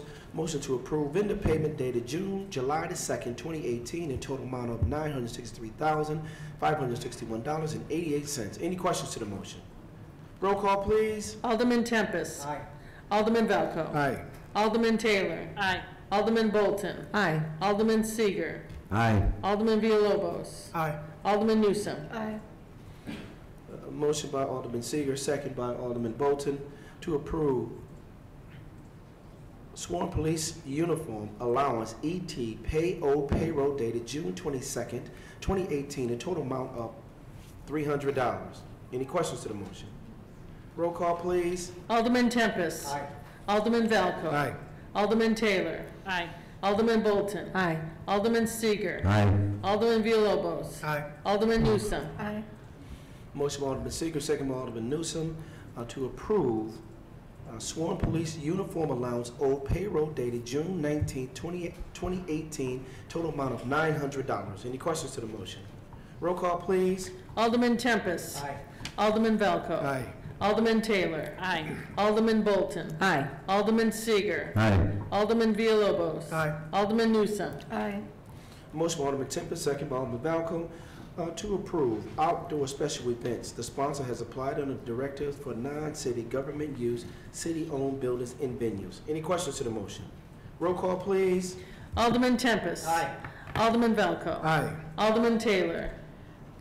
On the special events, one question I had was on the security, there seems to be some large events for the amount of security officers we have. Is that normal? I mean, have they been, before they come to us, have we checked into that?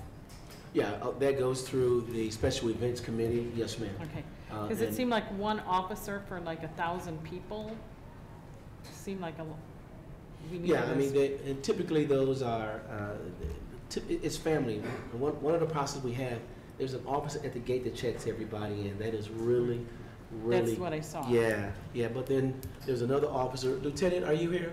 There's another officer also roaming along with our beach rangers? Maybe you can kind of explain that a little bit better than I can. Another number of officers at the beach doing Special events. Special events.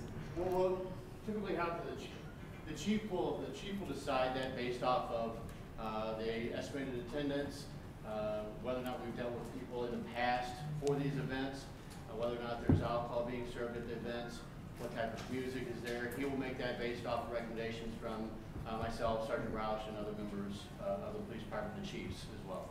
And that's the Special Events Committee that goes through, that vets all of these applications. So the application only shows that there's a gate person, but there really are more people. There are typically more people that will ask to sign up, but we won't always get officers who will work those details, but we will ask them or require them to hire a certain amount. We try to stay away from having X amount of people in regards to one officer. It restricts us too much. We want to have a little latitude to base it off of what the needs may be for the particular event. Okay, good. It's a pretty tough vetting process when it comes to security down at that beach, and we understand that. So It just wasn't clear in the application. That's yeah, and typically the application, it goes to the Special Events Committee. The police is there, the fire is there, Public Works is there, David is there, and they all talk about what it is, who it is, how many people anticipate, and if need be, we'll make them hire or hire back our police officers. That's normally the process. But normally we try to encourage them to hire their own security and have us kind of guide them. All right? But thanks for the question, Alderman. I have a question also. Yes, Alderman Villalobos. My question was in regards to what applications are going to be used for special events, because 2 out of the 3 are the same and the third one's not. So there was an application for non-city government use of city-owned building venues, which is one of the applications submitted. And the other application submitted, the other type of form was the outdoor special event application. And so there's a disconnect between uniformity in the application process? Not necessarily. We've looked at combining one application, having a checkbox. We're going to be working through some legal things for that, but that was, for me, when I first became, I was like, I like one app and just check, yay, what you want, no, what you want. So we're still working through that process. Okay. And as soon as we did combine a total application where you can check in one outside events, use City Hall, etc. But there's some legal things we need to work through first. Okay. But good point. Yeah. Good point. And I agree. And for the customer. And I do like the checklist. That was one of the applications had the checklist down there. Yeah. And sorry, that was for a liquor application from judiciary. Sorry, but it is going to have checklist, I think. So and again, that's one of some of the other things as we move through. What's really happening because of the increase of usage at the beach, we're finding out a lot more different things. That's a great problem to have, to be honest. And we anticipate more consistently, if we're going into that 1,500 to 2,000, we're going to find out, oh, we need this, we need that, we need to have. So, and it's just, right now, we're trying to get customer friendly, one, increase usage, two, and then work through the various processes and to address all of the use that we have. Understand, the Steiner Pavilion wasn't even being used 5 times out of the year. Yeah. We're up to every weekend now, on top of the beach. The beach itself is just getting so much usage out of it. That's why we adjusted the parking and the cost of it, because we have more parking spaces. So we're doing a lot more things down at the beach, and it's going to require, and I'm asking all the aldermen, if you hear, if you see, bring them in. But the goal, and I think all of our goal, is to increase the usage of that beach. That's the goal. And it's going to come with adjusting how we handle and process, but more important, how we operate the usage of the beach. All right? But great questions. Thank you very much. We have a first and second on the floor. Roll call, please. Alderman Tempest. Aye. Alderman Velco. Aye. Alderman Taylor. Aye. Alderman Bolton. Aye. Alderman Seager. Aye. Alderman Villalobos. Aye. Alderman Newsome. Aye. Motion's passed and carried. Item I, a motion by Alderman Newsome, second by Alderman Tempest, to approve all block party applications. Any questions to that?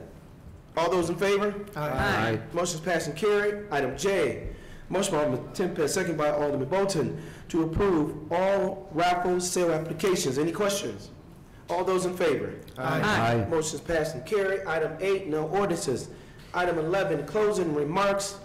Alderman's time. Madam Clerk. Alderman Tempest. Thank you. I guess I do have some concerns, and that's with our ash. Am I on? There I am. I do have some concerns. It's with the ash borer, the ash trees in our community. It's a problem that is facing us. Our ash trees are dying. Not too much we can do about it. It's a borer that's came in. And we need a little stronger program in removing some of these dead trees.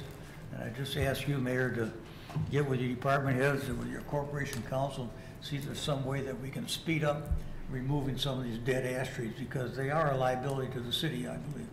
They are. To somewhat answer that question, what we've been trying to do, we cut a lot of trees over the last 5 or 6 years. Yeah. And the stumps were there.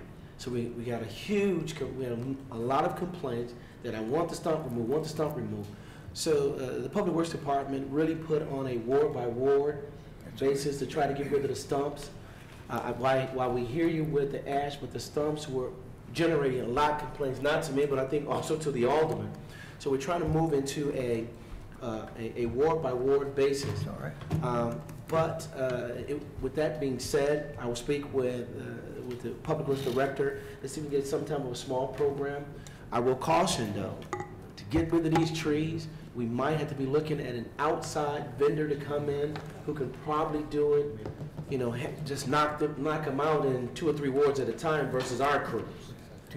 Together. So that's something that we will put on, I will put on the bucket list. I'm concerned about the liability of it too. And I'm glad you brought that up as well. We always talk about doing one thing, we never talk about the liability. Yeah, it may fall on the windstorm, but if it falls and hits someone, exposure. Hit a car. Hit a car, a person. So I do agree. So let's see if we can put a little program together, Alderman. Okay. And for all the aldermen, if you know of any trees in your area, like 8th Street at a time.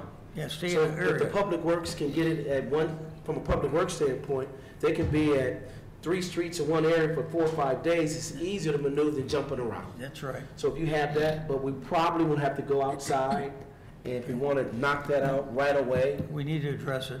Yeah, okay. Well, it's something that we definitely can do, and I'm glad you brought it up. We can put that, Mr. Hewitt, hopefully you're taking notes. I'm pretty sure you are. We'll move forward with that. Is that it, Alderman Tempest? That's it. Thank you very much. All right, much. Alderman Tempest, check. Alderman Velco. Thank you, ma'am. This evening we saw pushback on one of the appointments to one of the committees. Mr. Guzman, I'll direct it at you, sir, because you and I have had conversations before in person. You've called me at my house. You've sent me emails on different things, basically on the Midwest Generation Plant and a couple of other things. What I would ask everybody to do here, if they have a problem with an appointment that's coming up, call your alderman. Don't wait 2 months down the road and come here en masse with 30 people and say what you have to say.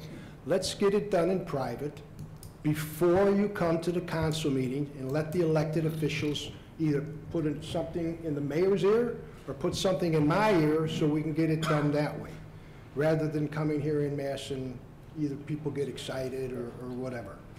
I know for a fact when the individual that you were speaking about was on that committee, going to be appointed to that committee, she was on the agenda. People have been on the agenda, and now I'm looking at it now tonight. I know there's been a change in the clerk's office, but the format has changed. None of the appointees tonight for the police commission or the civil service commission are on the agenda. So if we could get the names of any appointees that are going to get appointed, and I'm just saying this, the crossing guard committee, the water puddle committee, or whatever, let's get their names on the agenda so the citizens can see it the Thursday or Friday before that Monday, excuse me, and call their alderman right away and say, hey, this is what I know, maybe you should do something about it, or maybe you should vote this way. So rather than not take up an hour of time, because that's what your right is and that's what you should be doing. But let's get it done privately so people are getting aggravated. You all heard what went on downstairs after people left. So let's do it in a civilized manner, and everybody handled themselves great. Mr. Guzman, young lady there, everybody who spoke tonight handled themselves very well. And that's all I have. You're to be congratulated, sir. That's all I have, sir. With all due respect, since I was called out, I think I have the right to respond. No, you don't. Alderman Taylor. No, you don't. Sorry. I do want to say. Alderman Taylor. Alderman Taylor. Mr. Guzman. Mr. Guzman. No. Mr. Guzman. Mr. Guzman, I do not want to remove you. Come on, Mr. Guzman. Alderman Come on, Taylor. Mr. Guzman. Alderman Taylor. Thank you, Mr. Guzman. Alderman Taylor. Before Alderman Taylor goes on, I do want everyone to know, on board docs, all of this information is there, but we will, Alderman Valco, the names we'll put them, but on board docs, the names are clearly there. Sure. There's things in executive session or executive, where only the aldermen need to know about it. You cannot see those. But as far as what the agenda for the general, that information is there. Just want that to be clear. But put it on the agenda. Yeah, you're right. We used to do that. So the it's fine. citizens should know. Yes, that's no problem. That's an easy fix. Thank you, Alderman Taylor, for your condolences, but we want to make sure I clear that up. Alderman Taylor. I just wanted to remind people, as the temperatures heat up, please not only watch for help your neighbors. If you have an elderly neighbor, please check on them. It's very important during this time. Also, keep an eye on your dogs. I've seen a lot of people riding around Waukegan with dogs in their car, and they're left for an hour or so while they run into the store. This is just way too hot. Personally, that should never happen, but it's just way too hot for that. Second of all, I want to remind people, particularly in my ward, that the parkway, that piece of grass between your sidewalk and the curb, why it's technically city property, it's really yours to maintain. Yes. And for some reason, people just feel like, that's not my grass, I'm not cutting it. Please, it'll take you an extra 10 minutes. Please cut it for the sake of the city. Let's help the city look good. Same with, there's some confusion on this, that people think that we kind of have an ordinance that says, hey, trees in the parkway are the city's. But if they're in front of your yard and you notice that the branches are hanging into the street, no one from the city is going to fine you for cutting those branches back. Please, for the safety of people walking on the sidewalks and everything else, please trim them. It just helps our city look better. So that's all. Thank you.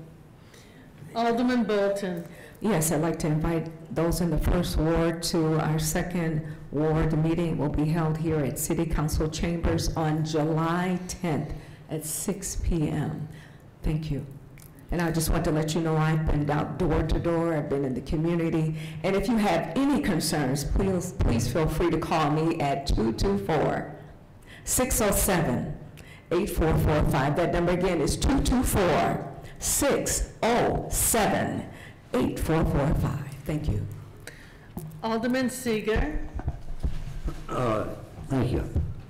Let's see. Oh, the 4th of July is coming up. Yes. I'd like to remind everybody to be safe, have a wonderful holiday, and if you're messing around with fireworks, please be careful, please.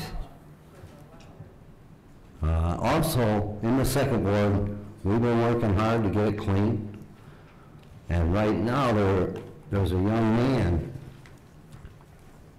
doing a mural on Elmwood and 120. And if you get some time, it's not complete yet, but it will be this week. Take a look at it. It's just amazing. It's about Ray Bradbury. And I'm sure if Mr. Bradbury seen this mural, he'd want to thank this young man. His name is Everett Reynolds.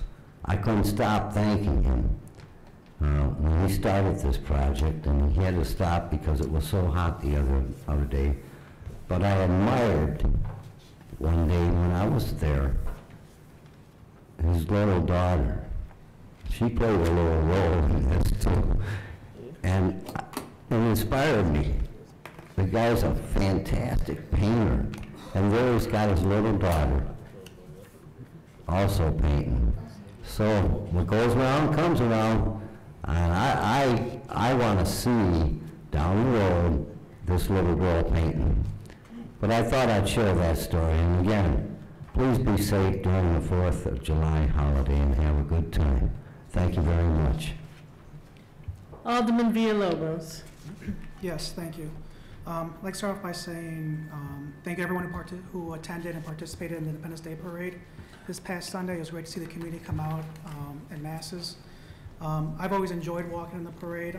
My previous role in the community, I worked at the Waukegan Public Library. I walked the parade then, so this is probably somewhere around my 7th or 8th year walking the parade, and it's just always enjoyable. Even with the hot weather that we had, it was still enjoyable. So thank everyone for participating in that, and also dovetailing to Alderman Seeger's comments. I hope everyone has a happy, safe 4th of July and celebrates safely.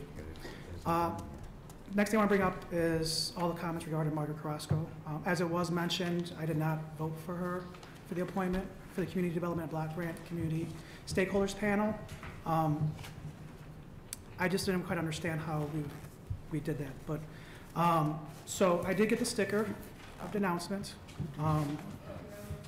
Does make sense to me, and I actually would make a recommendation that we do repeal that appointment and find another qualified individual to fill that seat. We have plenty here in Waukegan that can do that. So I am totally for that, and that's my stance. Thank you. Alderman Newsom. Alderman Newsom.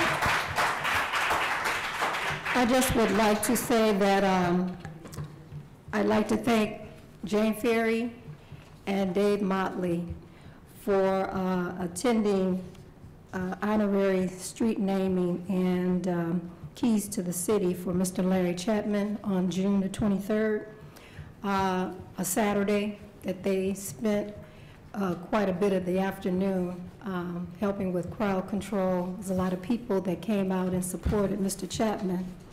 So I just wanted to thank them for doing such an excellent job. I had to leave a little earlier, but I just wanted to thank them openly for all their hard work and staying the task and doing the crowd control. That's all I have. Vote her out. Vote her out. Sir, that's decorum. Come on now, Julio. Come on. All right, come on, sir. You're better than that. You have some people who are really on your side. You're better than that, sir. Come on.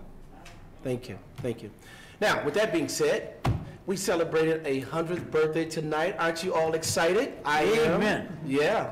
So I'm trusting that all of us can try to get there. 2, happy 4th of July to everybody. And I want to reiterate, check on our neighbors. Check on our dogs as well. All right? Happy 4th. Motion by Alderman Tempest, second by Alderman Taylor to adjourn. All those in favor? Aye. Motion's passed and carried. Thank you, everyone, for coming. Clean my phone.